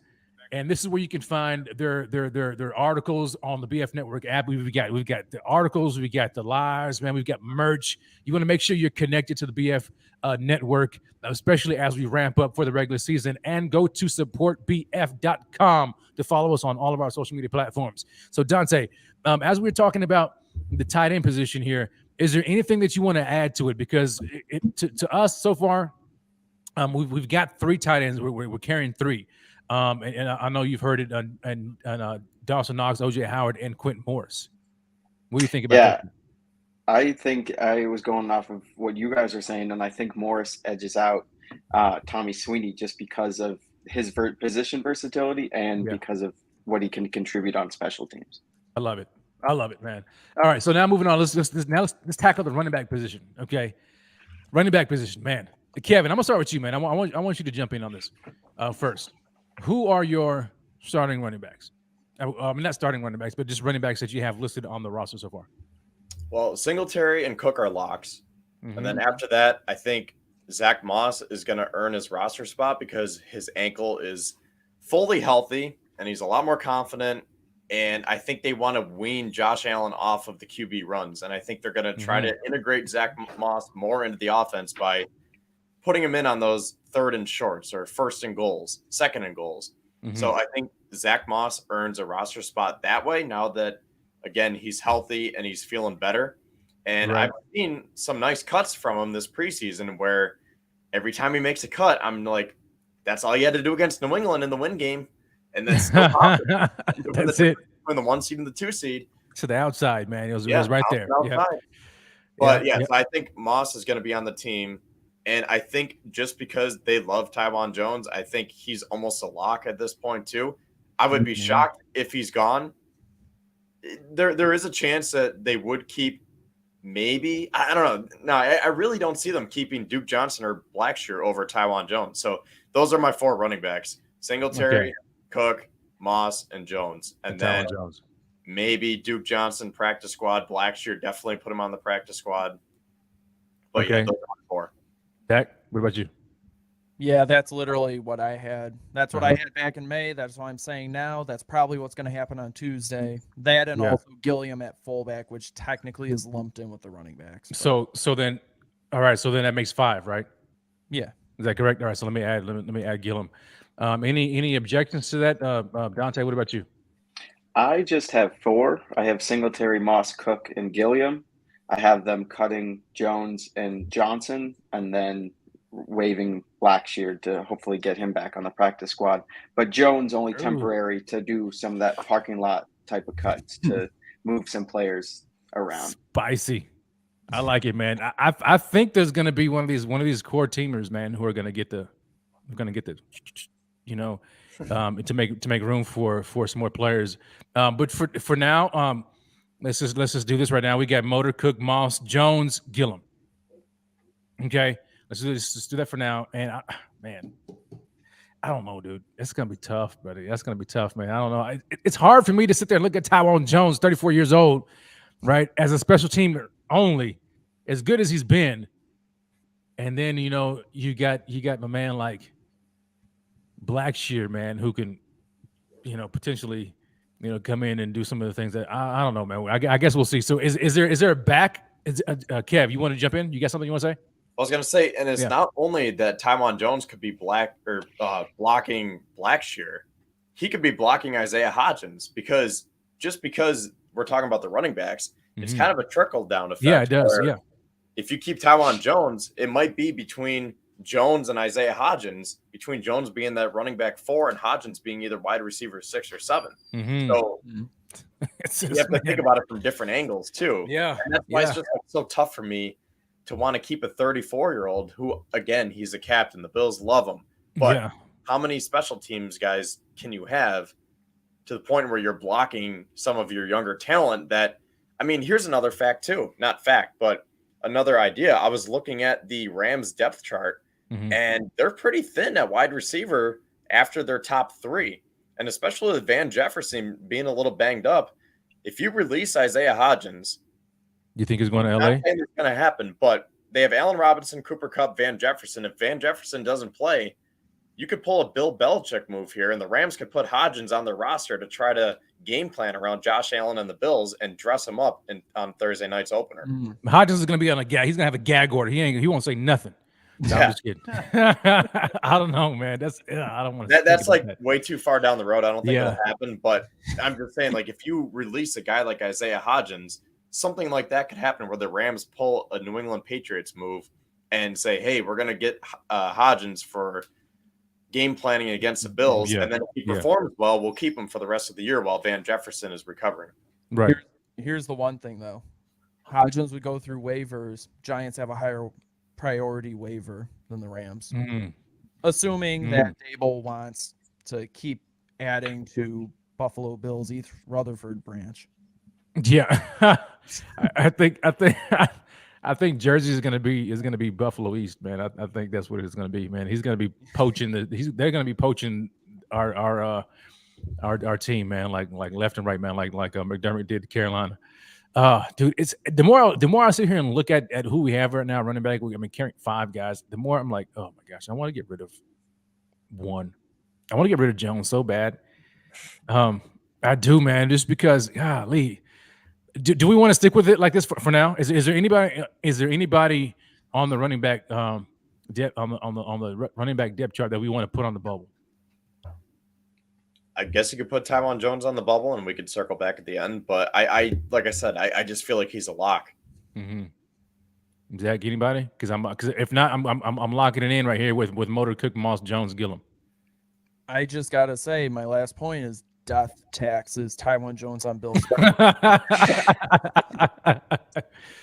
All right, so now is Blackshear going on the bubble, or is he just automatically stashed on the practice squad? I think he's practice squad. Yeah, practice squad. Okay. Hopefully. All right. Okay. All right. So where does it stand on our offense now? How many guys do we have on offense, and how many are on the bubble? All right. So offense. All right. So let me. I'm going through the O line. So we've got 1, 2, 3, 4, 5, 6, 7, 8, 9. So we carried 9 offensive linemen, right? And Dawkins, Saffold, Morris, Bates, Quessenberry, Brown, Doyle, Mance, Hart. That's 9. Somebody put 9 up there. No, I thought we did Van Roten. Oh dang, yeah, Van Roten. You guys said Hart last time. I mentioned it. Yeah, Van Roten, VR. All right, and then quarterback we got 2. Nuda's on the bubble. Yeah. So right now let's just talk about who we have currently right here on the roster. So we got 9 so far, offensive linemen. Quarterbacks Allen Keenum, right? That's 2. And then wide receivers, we have Diggs, Davis, McKenzie, Crowder, Shakir, Hodgins. 1, 2, that's 6, right? And then tight ends. Oh wait, taking the wrong thing. Tight ends, we've got 3. Knox, Howard, Morris. Okay. And then running backs, we've got 5. 5 running backs. So let's see here. That somebody do the math. All right, so that's we got 5, 3, 6, 2, and 9. 25. 17. Is my math correct? Yeah, that's 25. Yeah, so we got 25 so far. All right, so somebody keep a running total for me. All right, so we got 25 so far. And then how many are on the bubble? 3. 3 or 4? 3. We just got 3. Barkley, Kumaro, and Tenuta so far. Okay. All right, so 25. No Sweeney, right? No Sweeney, no Duke Johnson, no Blackshear. No. Okay. Right. No. So 25 total. All right, you guys. Yeah. All right. So we're good. We're good with that. Okay. So now let's move on. That's all the offense, right? Is that right? Yep. You missing anybody? Yeah. Okay. Now let's go to the defense. All right. Defense, man, this is going to be, boy. All right. Defensive side of the ball. D-line, baby. D-line. Are we going to do positionally, or are we just going to go right across the board? I mean, we could sort of do both. I mean, you just start with the defensive ends, then the defensive tackles. I mean, it's All right. kind of I think, in my opinion, this is one of the relatively easier decisions to make based on I think it gets harder as we move back on the defense. Yeah. All right. So Zach, start us off with the defensive ends. All right. So we got Miller, right? we got Miller, Groot, Uh-huh. Epinesa, Lawson, Carlos Basham. I said it back in May. I'm saying it again. That's your 5. Miller, Groot, Epinesa, Basham, and who else? Lawson. Yeah. Oh, you got Shaq. Okay. Yeah, because, McDermott loves his rotation. I think he just wants that 5th player either as a game day inactive or just in case someone gets injured and you still have a full set. Okay. Well, and again, like I was saying earlier in the show, our 5th defensive end could be someone's 2nd. So if you release Shaq, it might not be the most crucial blow, but I mean, we saw it with the Texans and the Jets. He was starting for them. So I think you have to keep Shaq. And Jordan Phillips, for that matter. I mean, he's almost a lock to make the roster. But Shaq and Big Phil back on the Bills squad, like you just can't get rid of that juice. Yeah. Yeah, They just man, bring I was actually thinking, like, I guess earlier in the midways in the offseason, I was like, man, because we didn't hear anything out of Shaq Lawson. I'm like, I don't think he's gonna make the team. Then all of a sudden preseason comes and he's just showing out, and he's probably one of the highlights of the defense, man. And so I now I think he's almost a definite lock. I want to circle back to this though, Zach, because you're saying Epinesa. I'm not too sold on Epinesa at the moment. I don't know if it's Epinesa or Love. Maybe Love could be on the. I don't know. I know they value their young guys, man, but I'm not too sure how much Epinesa has developed to earn himself a spot. We'll see. We'll see. This year is the prove it year for Epinesa. I just don't think they're ready to give up on him that quickly. Is this the contract year too? 2nd round pick, yeah. No, I think Or is it next year? Next year, I think, is his contract year. But Okay. as for Mike Love, you mentioned him. He's Yeah. been a perennial practice squad player. Yeah. I think he sticks around as one of those veteran perennial practice squad players. Okay. Dante, do you have anything to add or take away? What do you think about the 5?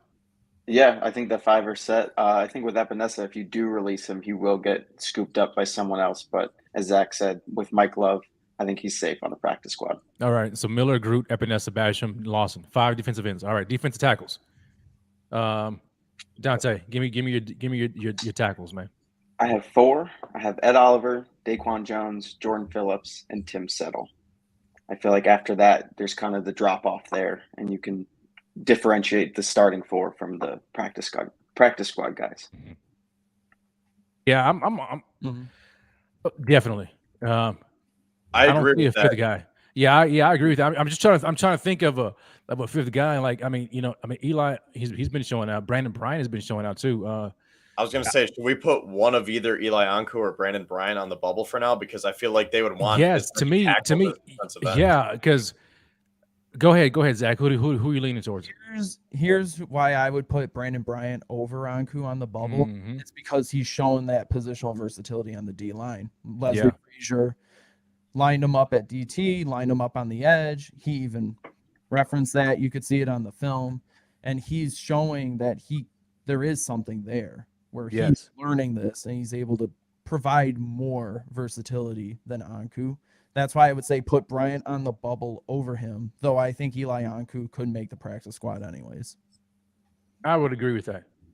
I would agree. Brandon Bryan has been flashing like crazy. I like what he has. I think I'm more inclined. Huh? He's filling that Justin Zimmer role. Yeah, he really is. He really is. I can see them keeping 5 D tackles, man, and with Brandon Bryant making that. So wait, hold on. So I'm confused. Are we going Brandon Bryant? Are we adding Brandon Bryant to the starting 5, or are we putting him on the bubble? I'll put him on the bubble for now. So he's on the bubble. Okay.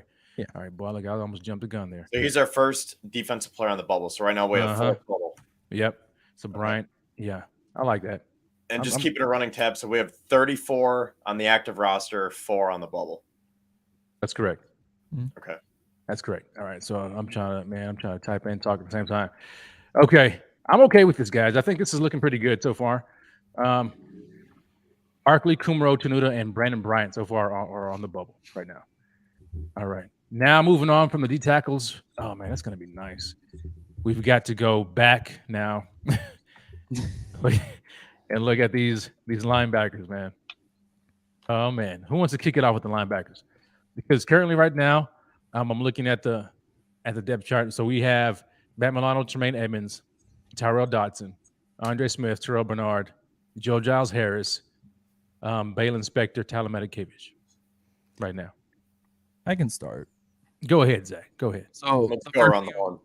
First thing I want to mention about linebackers is let's remember with all this, Andre Smith is going to be suspended the first 6 games. Oh, 6. I thought 4.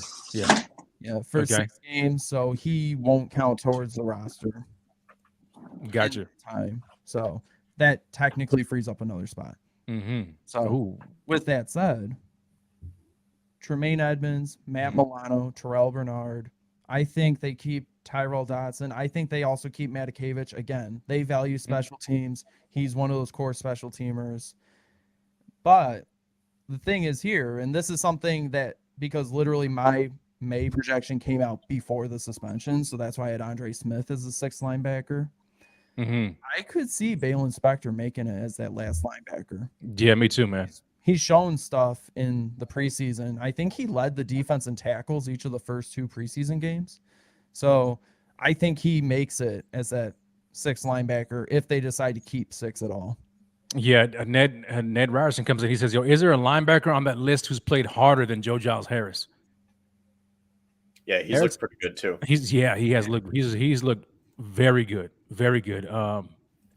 This is gonna be another tough one, man.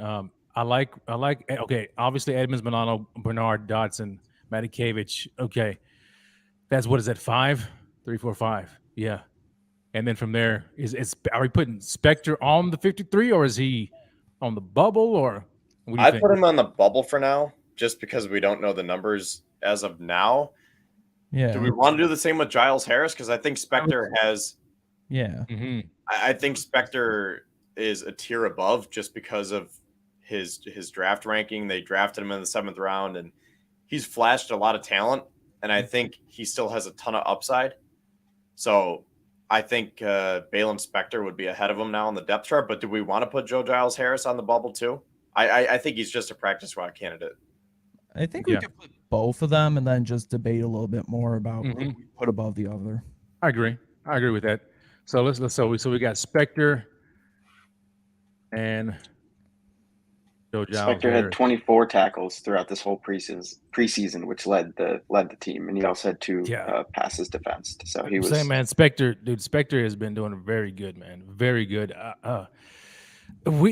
Here's like the bad thing about drafting well and these guys showing up, and especially getting a lot of game time for all these NFL teams. It's going to be very difficult for the Bills to try to hide some of these guys on the practice squad. When you got a young guy like Spector who's been flashing like crazy, I don't know. It's just me if they're going to be able to hide him on the squad, man, and he's not going to get scooped up. That's what I'm saying. I think they would rather lose Joe Giles Harris than Balin Spector. That's exactly what I was getting at. Okay, so for now we'll just keep Spector and Harris on the bubble right now, and we're going with our linebackers. We got 5, so Edmonds, Milano, Bernard, Dodson, Matakevich. Right? Are we good with that? Okay. Yep. All right, so we got 5 linebackers. All right. Uh-oh. Dun dun dun. Should we start with the easy ones now in the defensive backs? Because safeties, I feel like, are almost a lock, right? Yeah. Let's hit safety. So Poyer, Hyde, Hamlin, Johnson, same as every other year. Every year, man. Every year. The one thing I have to say about that is Nick McLeod is interesting here because he has that position versatility where he can play corner or safety. So I think he is a perfect bubble candidate for now because I don't know where he's going to fit in number-wise, but I think they really like him and that versatility and his speed. Okay. Dante, what do you think, man? He's a great candidate, as Kevin was saying. Nick McLeod, a great candidate to be stashed on the practice squad because it doesn't really have that name recognition, but the Bills love him because of that position versatility. Mm-hmm. So do we want to stash him on the practice squad right now, or you want to keep him on the bubble for now? I think Bubble's good. All right. So we got him, and he's cornerback slash. It's like, yeah, man, this is gonna be interesting right here. When we go back through this bubble, this is gonna be. All right, so Porter, Hyde, Hamlin, Johnson, man, and dude, man, they've been showing out. Mm-hmm. Okay, all right, cornerbacks. Who wants to tackle this monster right here, Zach? And so to lead this off, we kind of have to talk about this. This will be the pivotal factor in who else is kept, but whether or not they put Trey White on the PUP list or the short-term IR will influence whether they have an extra roster spot for one of these other DBs or not. If they don't, that means that the Bills feel confident he can go sooner rather than later, maybe even as early as week 1. If they do, though, that frees up that extra roster spot, makes it a little easier to clear up the bubble for this position.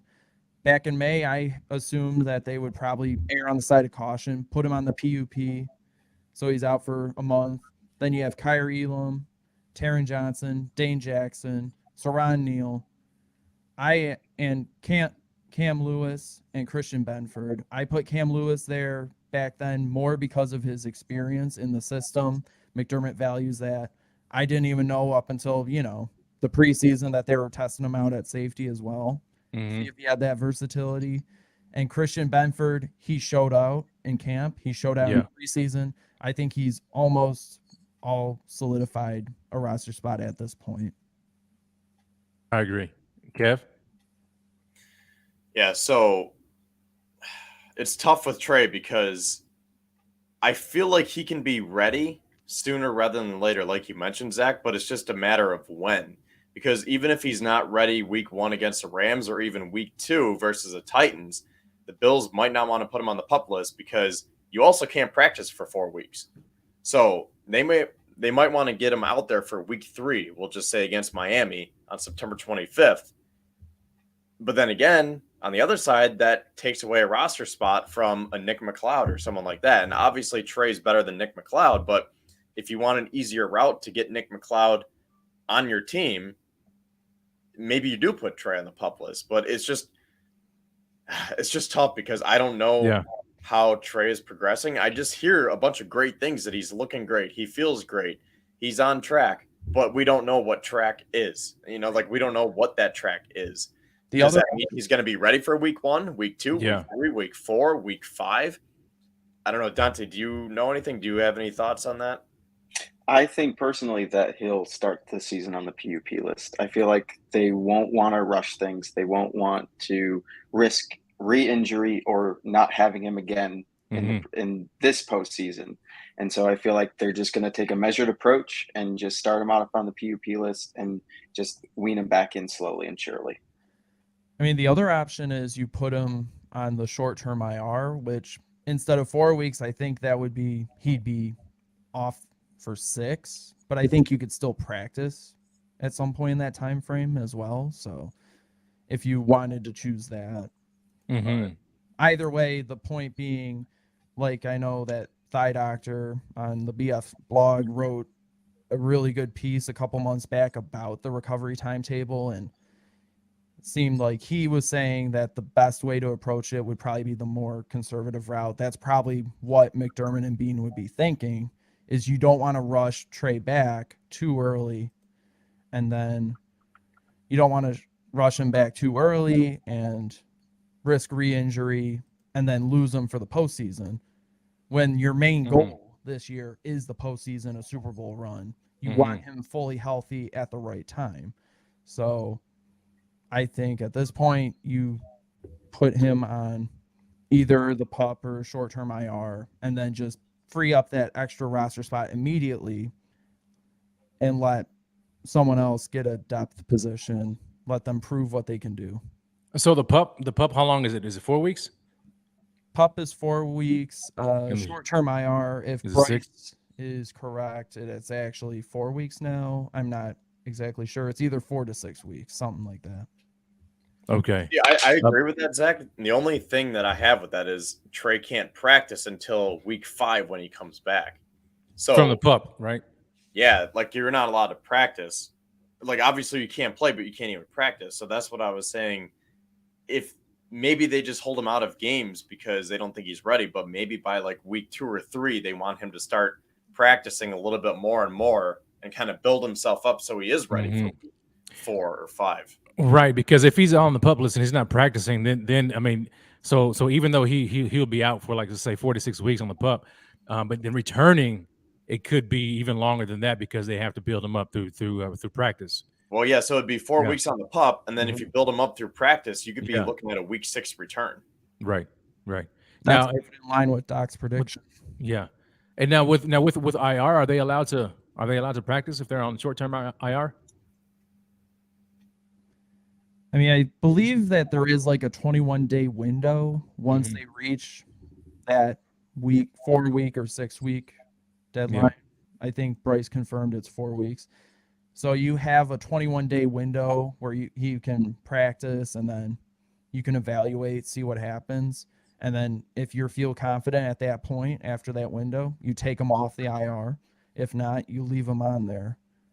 So I think, But if anything, that might be the more realistic of the two options, just because, to Kevin's point, you can actually see him practice at some point during that span. Yeah, and I think that's what's important is him practicing while he's, kind of getting himself back ready. Man, that's gonna be hard. All right, so who do we? So we've got Elam, Jackson, Johnson, Benford, Neal, and did you put Lewis? Is that what you had said, Kev? I mean, Zach, you had Cam Lewis on there. I had Cam Lewis based on his experience in the system. Okay. So if he's on, if Trey is on short, you got to tell me. So if Trey is on short-term IR, does he not count against the 53? No, he does not. It does not. Okay. It's just like how Ike Bacher is on the PUP list, so he doesn't count. Gotcha. All right. So what are we doing with Trey then? to put him on IR though, wouldn't they need to? He would need to be on the 53-man roster though. Is that right? Yeah. So I was trying to figure out. Yeah. Is that? Oh, that's true. Yeah. So Okay. So he has to be on there. Upper roster. So controversially, Trey White makes a 53. I know, surprising, right? Right. And then parking lot cut the situation with someone else. Yeah. Maybe Okay. Cam Lewis, because I think Yeah. he may have enough vested years where you could cut him and not worry about waivers. I'm not entirely sure but if he is, then he'd be the obvious candidate. If not, then you just figure something else out maybe. But Okay. So So should we just put Trey on the active roster now? Because Yeah, when he yeah, comes yeah, back, I've got we're gonna Trey, have to make, the Bills are going to have to make that decision anyways, where it's like, hey, Nick McLeod, sorry, but you got to go on the practice squad because we have one of the best corners coming back from injury. yeah, So we yeah. might as well just plan ahead right now, right? And put Right. him on So the we roster. got Trey White, Elam, Jackson, Johnson, Benford, Neal, Lewis. Wait. Let's keep the nickels separate because I don't want to get confused. Because I had Taron Johnson and Saron Neal as nickelbacks. All right. okay. Let's do that for your For my organizational purposes. Uh-huh. So Johnson, Taron Neal. Johnson and Saron Neal, I mean, those guys are locks. Yeah. Even with Neal, he got a new 3-year contract. Yeah, he's not going Whether anywhere. he sees the field on defense or not, I mean, he's another special teams guy. Right. So White, Elam. So outside corners, White, Elam, Jackson, Benford, Lewis. Okay. And then nickels, we've got Johnson and Neal. All right. Say the outside corners again. So it's Trey White, Dane Elam. Jackson, Kyrie Yeah. Elam, Christian Uh-huh. Benford. Cam Lewis. I would put Lewis on the bubble. Uh-huh. I don't know how you guys feel about that. Yeah, you can put him on the bubble. All I right. understand that. Yeah, I'm cool with that. I mean, I couldn't carry no less, to be honest. All right, so let's see here. Let me move him off, and then so Lewis is on the bubble. Throw him down there in the bottom along with Nick McLeod. Oh yeah, Nick McLeod. We forgot him. Okay. I got Nick McLeod on the bubble. Yeah. Okay. So corners, so outside we've got 4, and then we've got the 2 Nichols. Is that right? So we got 6. All right. We're good. White, Elam, Jackson, Benford, outside. Nickel, Johnson, Neal. Okay. Are we good with that? Everybody good with that? Yep. All right. Now, well, I mean, that's all. Now, I guess now we got to go to special teams. All right. Obviously, I mean, we got now. This is I was waiting for this one, baby. I was waiting for this one. All right. So check this out. All right. Now, Tyler Bass is making the squad, right? Mm-hmm. Okay, we can agree. All right, Bass is making it. Tell me why I still have running back here up on my screen. Oh man, you guys gotta let me know. All right, running back is still up on the screen. All right, so now special teams. Tyler Bass is a kicker. All right, Reed Ferguson, is he gonna make the squad? Are we cool with Reed? Yeah. I think this is what I'll say about Reed Ferguson. Again, I'll mention what I said last year. Or what I said previously in the show about last year. Last year at cutdowns, Ferguson was he was released, but that was so they could put Marquez Stevenson back put him on the IR, and then they brought Ferguson back. Potentially, he could be one of those parking lot cut candidates, but he's going to be on the roster anyways because he's their long snapper. Right. Yeah, let's just put him on. So, I mean, essentially, it's going to be 3 special teams guys because you have Bass, Ferguson, and then a punter. We don't know who that is. Don't you do that, Kevin. This is I mean, this is it, man. So is Ariza, is he on the squad, man? Is he gonna be is he going to be our punter? That's a whole other conversation because there's just so much meat on that bone that we could get into, and we're almost 2 hours in. So that's why I said I don't think it'll be Ariza, so let's just label it a punter. So just a punter. Yes. But we have him currently on the team right now.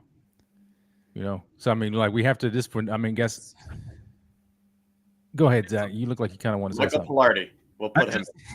I'm just gonna say about Ariza that obviously we all know what's going on. Yes. Too early to determine whether the allegations are true or false, and they're still gathering all the evidence and whatnot. It's a punter. He's a punter.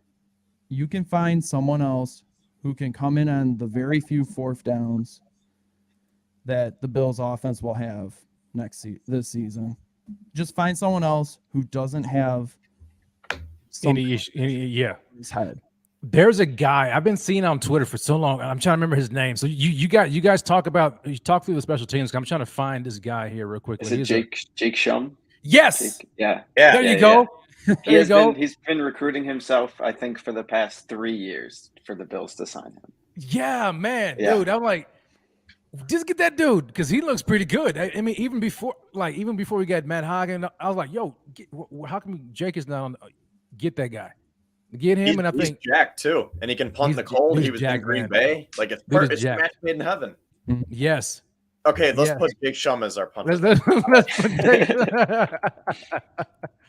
I like it, man. Oh, dude, that dude he was nice, man. So we'll put Jake Shum on the. Is it Shum or Shum? I don't even know how you pronounce his name. Shum. SCHUM. Yeah. There we go, baby. We found ourselves a punter.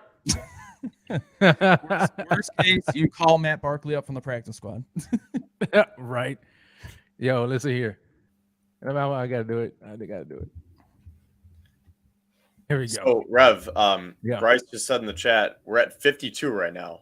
So, what do we have for defense? Because we had 25. Are we at 52 with Jake Shum? I think so. That's 25 offense, 3 special teams, so 28.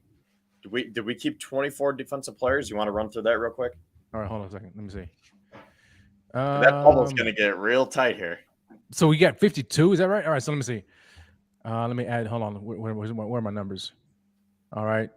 Write this down. Somebody put a calculator. All right. So we got 9 offensive linemen, 2 quarterbacks, 6 wide receivers, 3 tight ends,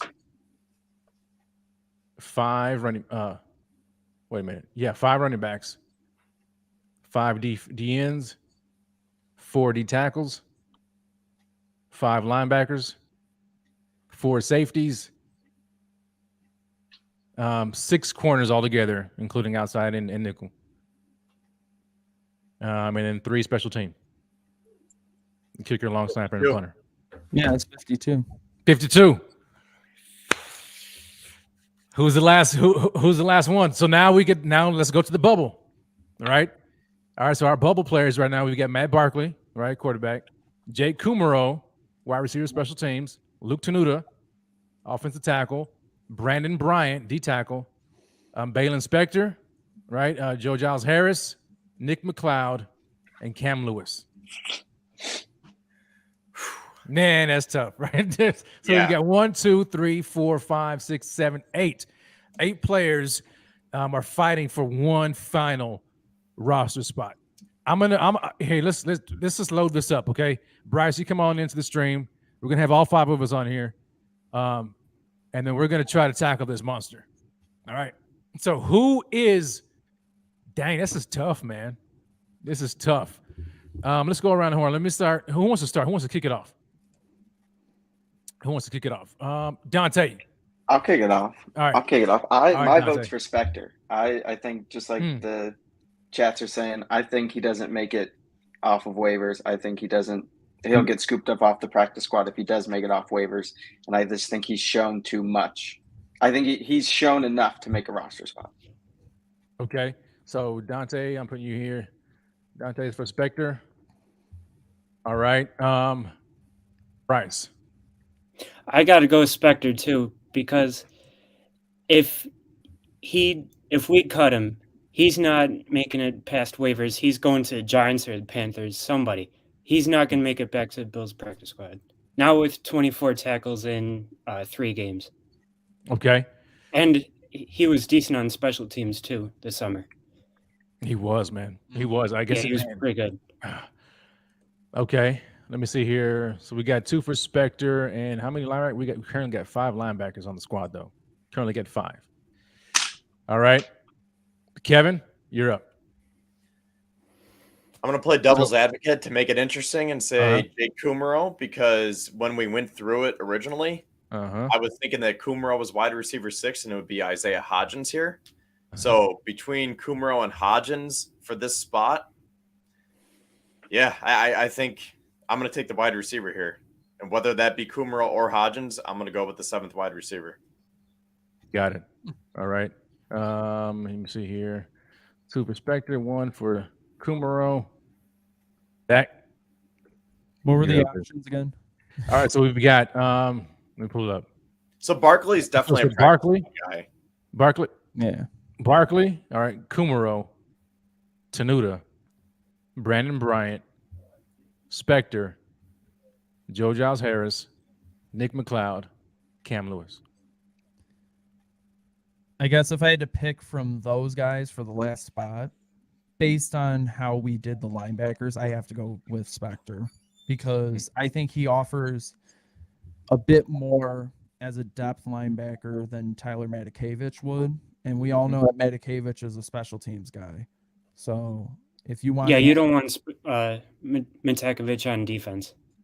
Exactly. You don't want him coming in late in the game, in a blowout or whatever. You want to see somebody else who could show knows the defense potential going forward. Yeah. You want someone who can actually play defense. Again, no disrespect to Tyler Matakevich. He is a great special teamer. The Bills value him a lot, and he'll probably make the roster. I just think you want that extra depth at linebacker.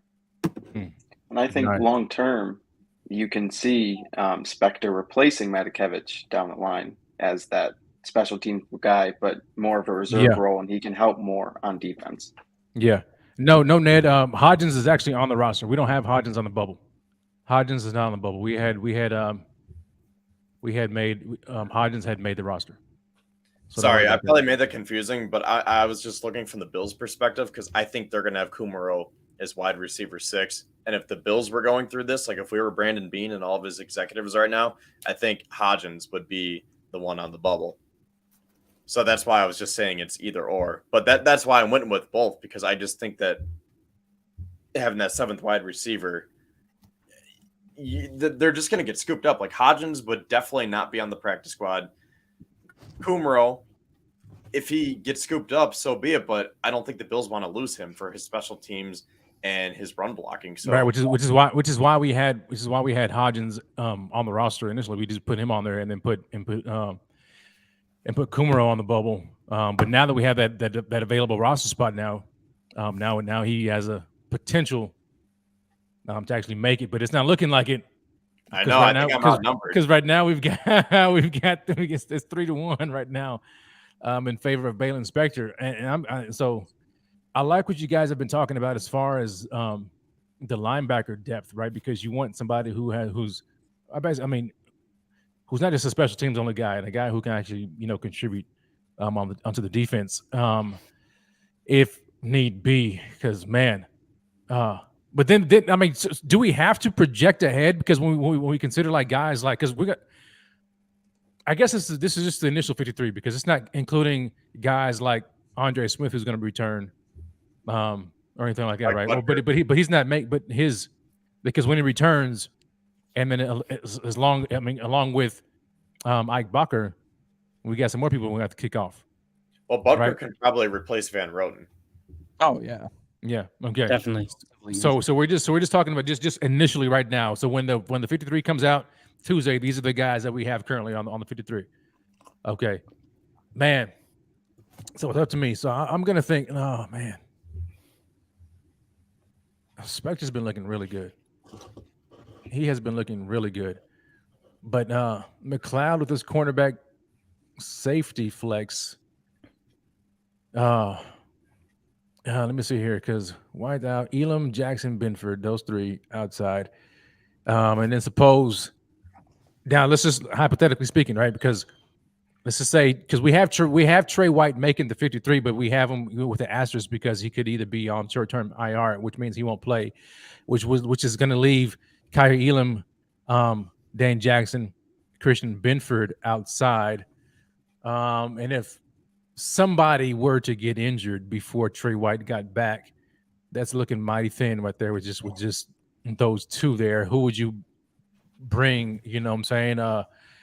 Do you want to? Because if that's all you have, then you're looking at Johnson and Neal. You want to put Neal outside? You know what I'm saying to provide that extra depth. I mean, I don't know because I'm gonna throw a cornerback on there, man. And to me, it's gonna be between Cam Lewis and Nick McLeod.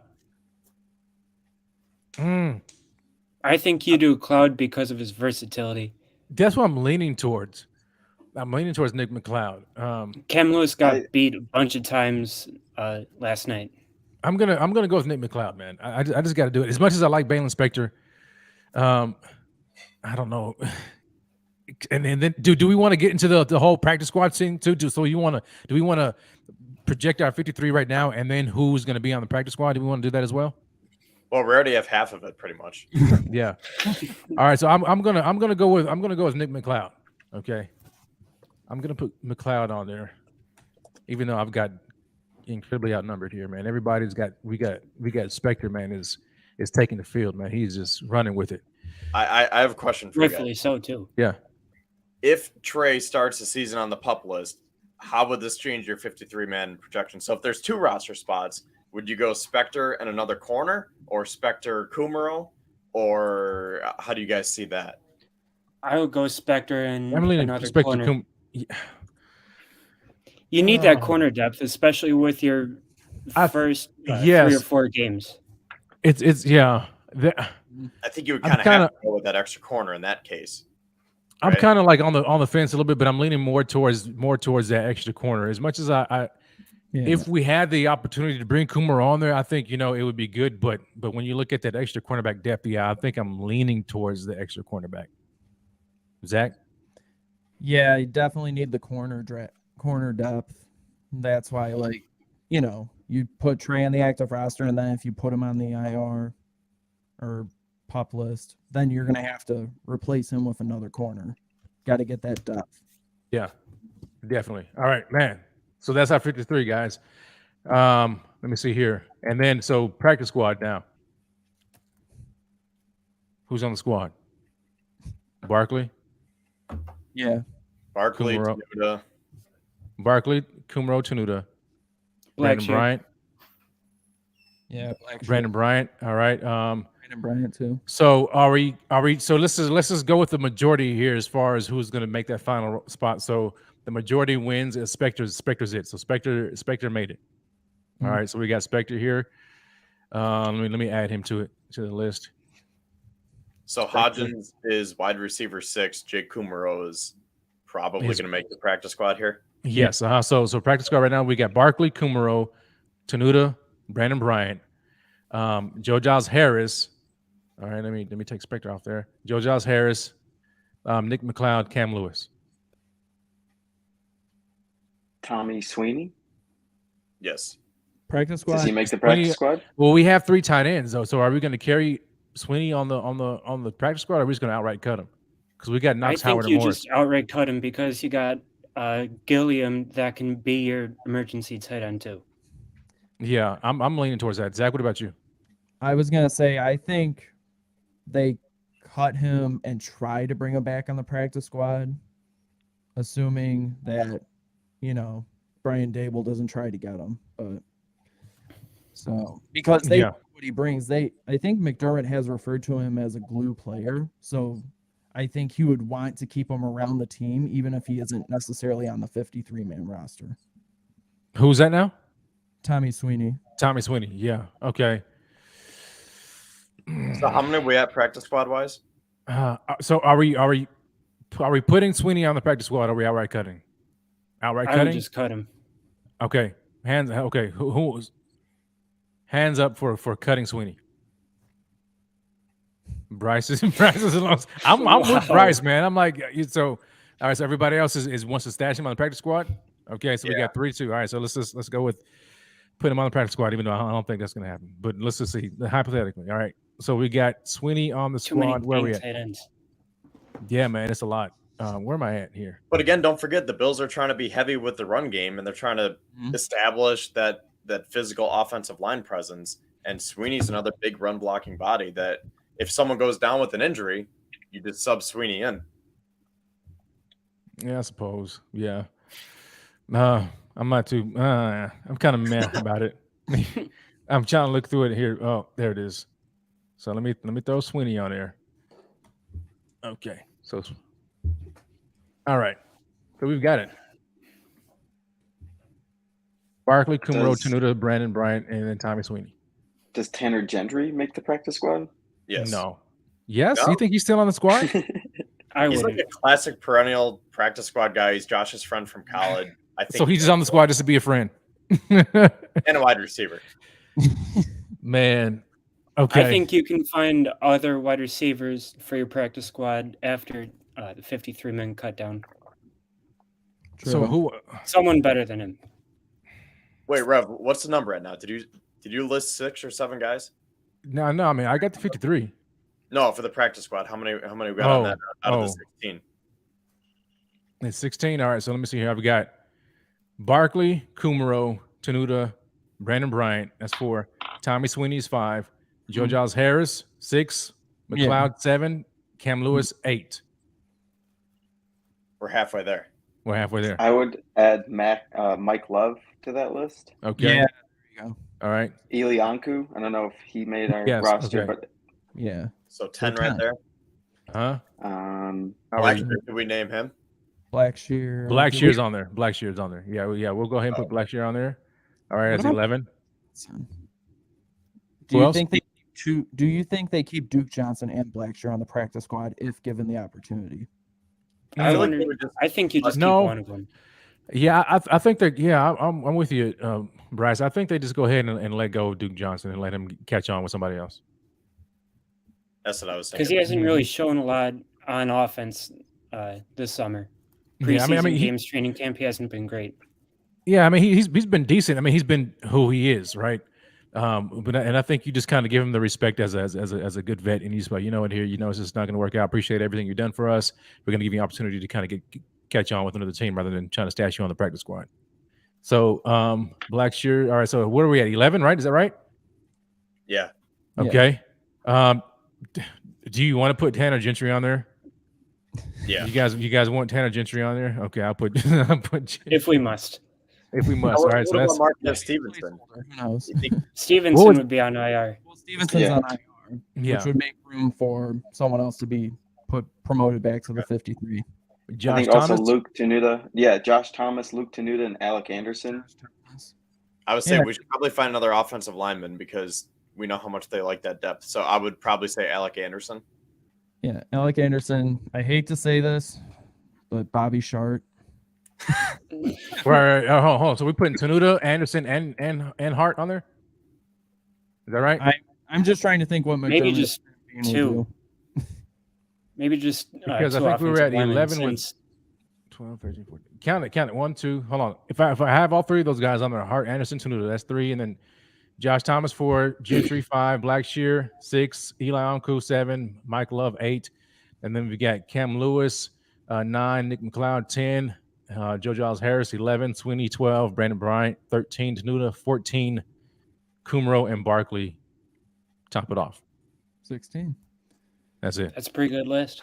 That good. You guys like it? Man, that was tough. Man. Yeah. Just imagine how Bean's going to feel at 4 p.m. Golly. Wow. Bye, Zach. Gentlemen, we did it, man. Didn't even We say did it. bye to us. No, so who's it? So the cuts we've got. Let me see here. Does Zach pop up? What happened, man? Zach? Yeah, I don't know. He didn't even say bye to us. I have no idea what happened. The Wi-Fi is telling me to get off. Oh man. Okay. That's pretty. That's a pretty good list there, guys. I like it, man. It's tough to crack this 53, man. It's going to be extremely tough. You guys have given me hope as far as with the punter situation. I want Jake Schum on the squad, man.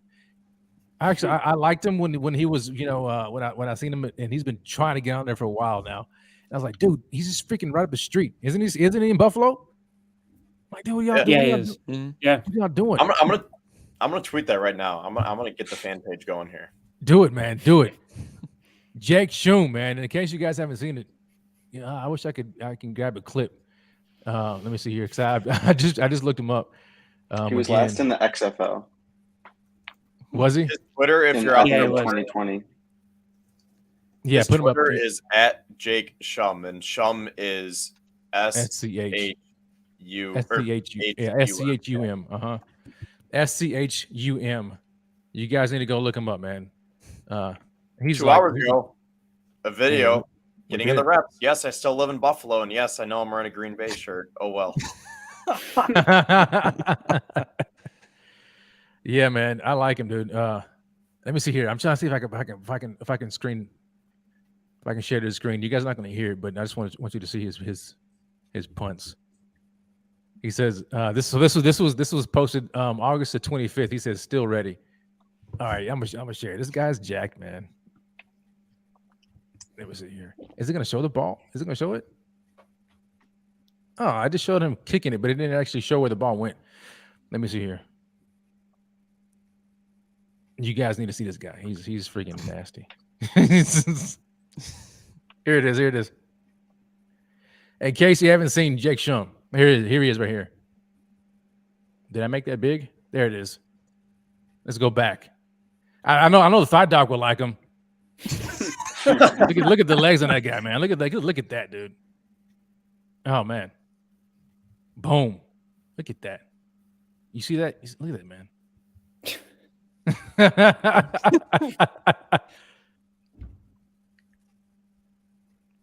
Look at the calves on that man. Damn. That's crazy. The guy's jacked. Look at that, man. Look at this. Thigh dog, if you're watching, man, I think he may. I don't know, baby. We may have to get the measuring tape out.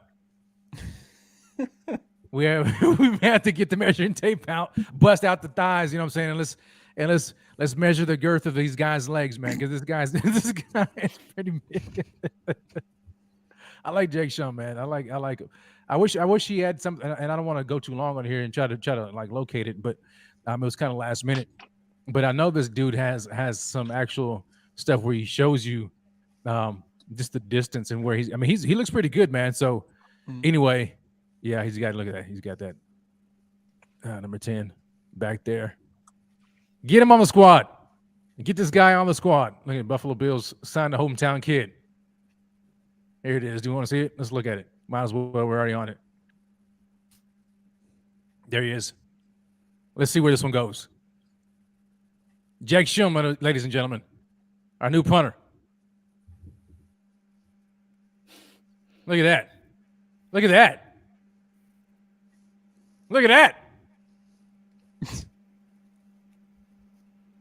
There we go. Get that man on the squad. 2022 punter. That's our new punter. That's our new punter, ladies and gentlemen. That is our new punter.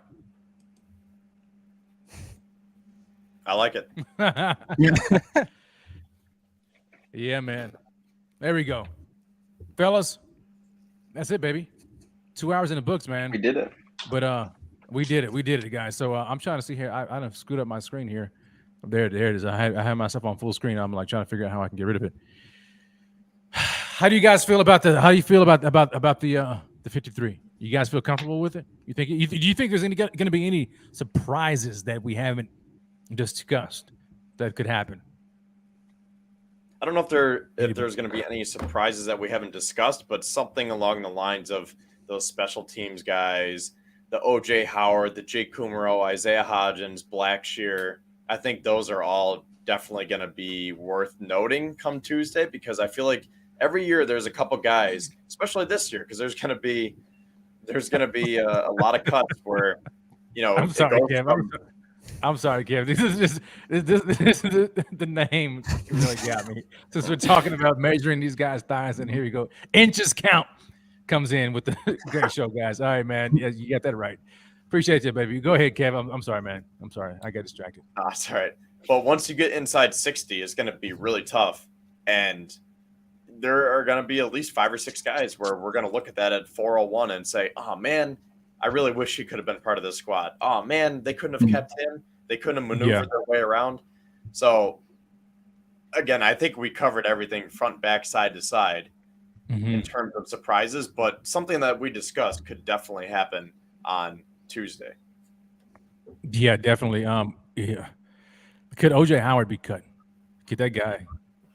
I think that's interesting too, because for most of the preseason, Quinn Morris and Tommy Sweeney got starting reps over him to start the game, and Howard was getting a lot of reps late in the fourth quarter, especially yesterday. Yeah. I think it's possible, man. I think it's possible for that he gets cut. I think it's possible that we see Blackshear actually making the roster, and maybe, could Zach depends on what they do with Taiwan. It really does. It really does depend. Dante, man, you got anybody that you think could be a surprise that we may have missed, or just throw something out there that you may think will happen or could happen? For me, honestly, Howard, whatever happens with him, I could surprise maybe him getting traded. Maybe we get a draft pick for him. If they can find a trade partner, maybe in one of the games today there's an injury, something along those lines. There's something, man. There's got to be something. I don't think it can't be this. Right? There has to be some kind of something going on, right? Just to kind of mix some things up. But we'll see. We'll see, ladies and gentlemen. We've got until Tuesday. Was it at 4 p.m.? Is it 4 p.m.? 4. Yeah, 4 p.m. Tuesday at 4 to find out. So it's going to be a very interesting weekend and an interesting start to the week. I'm curious to see when they're going to actually start cutting. I don't know if this is going to be all on just chop them all at one time on Tuesday, or if they're going to gradually do it throughout the weekend and up to Tuesday. We will see. Any of you guys, man, have anything coming out? Dante, what about you, man? Do you have anything that we could be looking forward to here in the future? Not quite yet, but once the regular season starts up, you'll be seeing more from me, writing more about what the coaches and players are saying throughout the week in their weekly press conferences. There we go, baby. Bryce, what about you, baby? I do not have anything planned yet. I'll probably have something figured out tomorrow or Monday, but definitely check out Buffalo Fanatics Twitter this week, where you can find me breaking down all the cuts that happens until Tuesday. Mm-hmm. Yes, sir. Kevin. Oddly enough, this is a week where I was ranking the punters and the kickers. So I don't even know. I don't even think that I was going to have Rise on there because it's just too soon. I mean, maybe. I don't know. Now he's not. Yeah. But that's definitely going to be interesting. So it'll be my last week of rankings this week for the summer. And I believe Brandon Bean, or is it Bean or McDermott? They're going to be talking coming up here, right? Because the Bills have practice and there's a press conference coming up. I think McDermott's speaking at 3:00. 3:00. Just changed to 4:00. Yeah. Oh, okay. That was what changed to 4? Practice is at 4:30. Practice at 4:30? Okay. Yeah. All right. I'm trying to scroll through Twitter to see if we had any breaking news before we headed out there. Nothing as of yet that I'm able to locate so far. So we'll see what happens, man. I definitely think that this is going to be something that everybody's eyes are going to be glued to and finding out what's happening with these Bills in this final 53. I am so ready to kind of turn the page on the offseason and try to focus solely on the Rams game, because that is 2 weeks away, ladies and gentlemen. So you guys get hyped, get ready for that. There's going to be a whole lot of content that we're putting out throughout the rest of the weekend, all the way up until the roster cuts, the final roster cuts, and the final roster projection and all that kind of stuff. We're going to keep it locked right here. And just keep it locked right here on the Buffalo Fanatics Network. Make sure you guys follow us on all of our social media platforms. Go to supportbf.com, where you can find us. Download the BF Network app and just follow us and like this and subscribe to the channel, because there's going to be a whole lot going on in the near future. I'm excited about this regular season, ladies and gentlemen. I don't know about you guys, but I'm pumped, man. I'm fired up about this Rams game, man. It's going to be interesting, man. It's going to be very interesting. I think the Bills are going to come out on fire. Me personally, I think these guys are going to come out on fire. They're going to let this stuff kind of, this distraction, if you will, quote unquote, just kind of pass over them. And these guys, man, they know how to compartmentalize this stuff, right? So when the live bullets start flowing and it's time to start focusing on the Rams, I don't think they're going to let any of this other stuff distract them. They're going to be focused solely upon the Los Angeles Rams and putting their stamp early on the National Football League 2022 NFL season. So, guys, with that being said, that is our show. Thank you so very much for all of you who have been tuning in so far, watching the other installment of the Buffalo Fanatics Riders Club, joined by my man Kevin Syracuse, Dante Lasting here up top, Bryce Martino, Zach Vaughn, and myself. Salute to you guys. Have a fantastic rest of your weekend. Be safe out there. Enjoy yourselves. Enjoy one another. And keep it locked right here on the Buffalo Fanatics Network for everything related to the Buffalo Bills. Until next time, baby, as always, and you guys know it. Go Bills. Go Bills. Go Bills.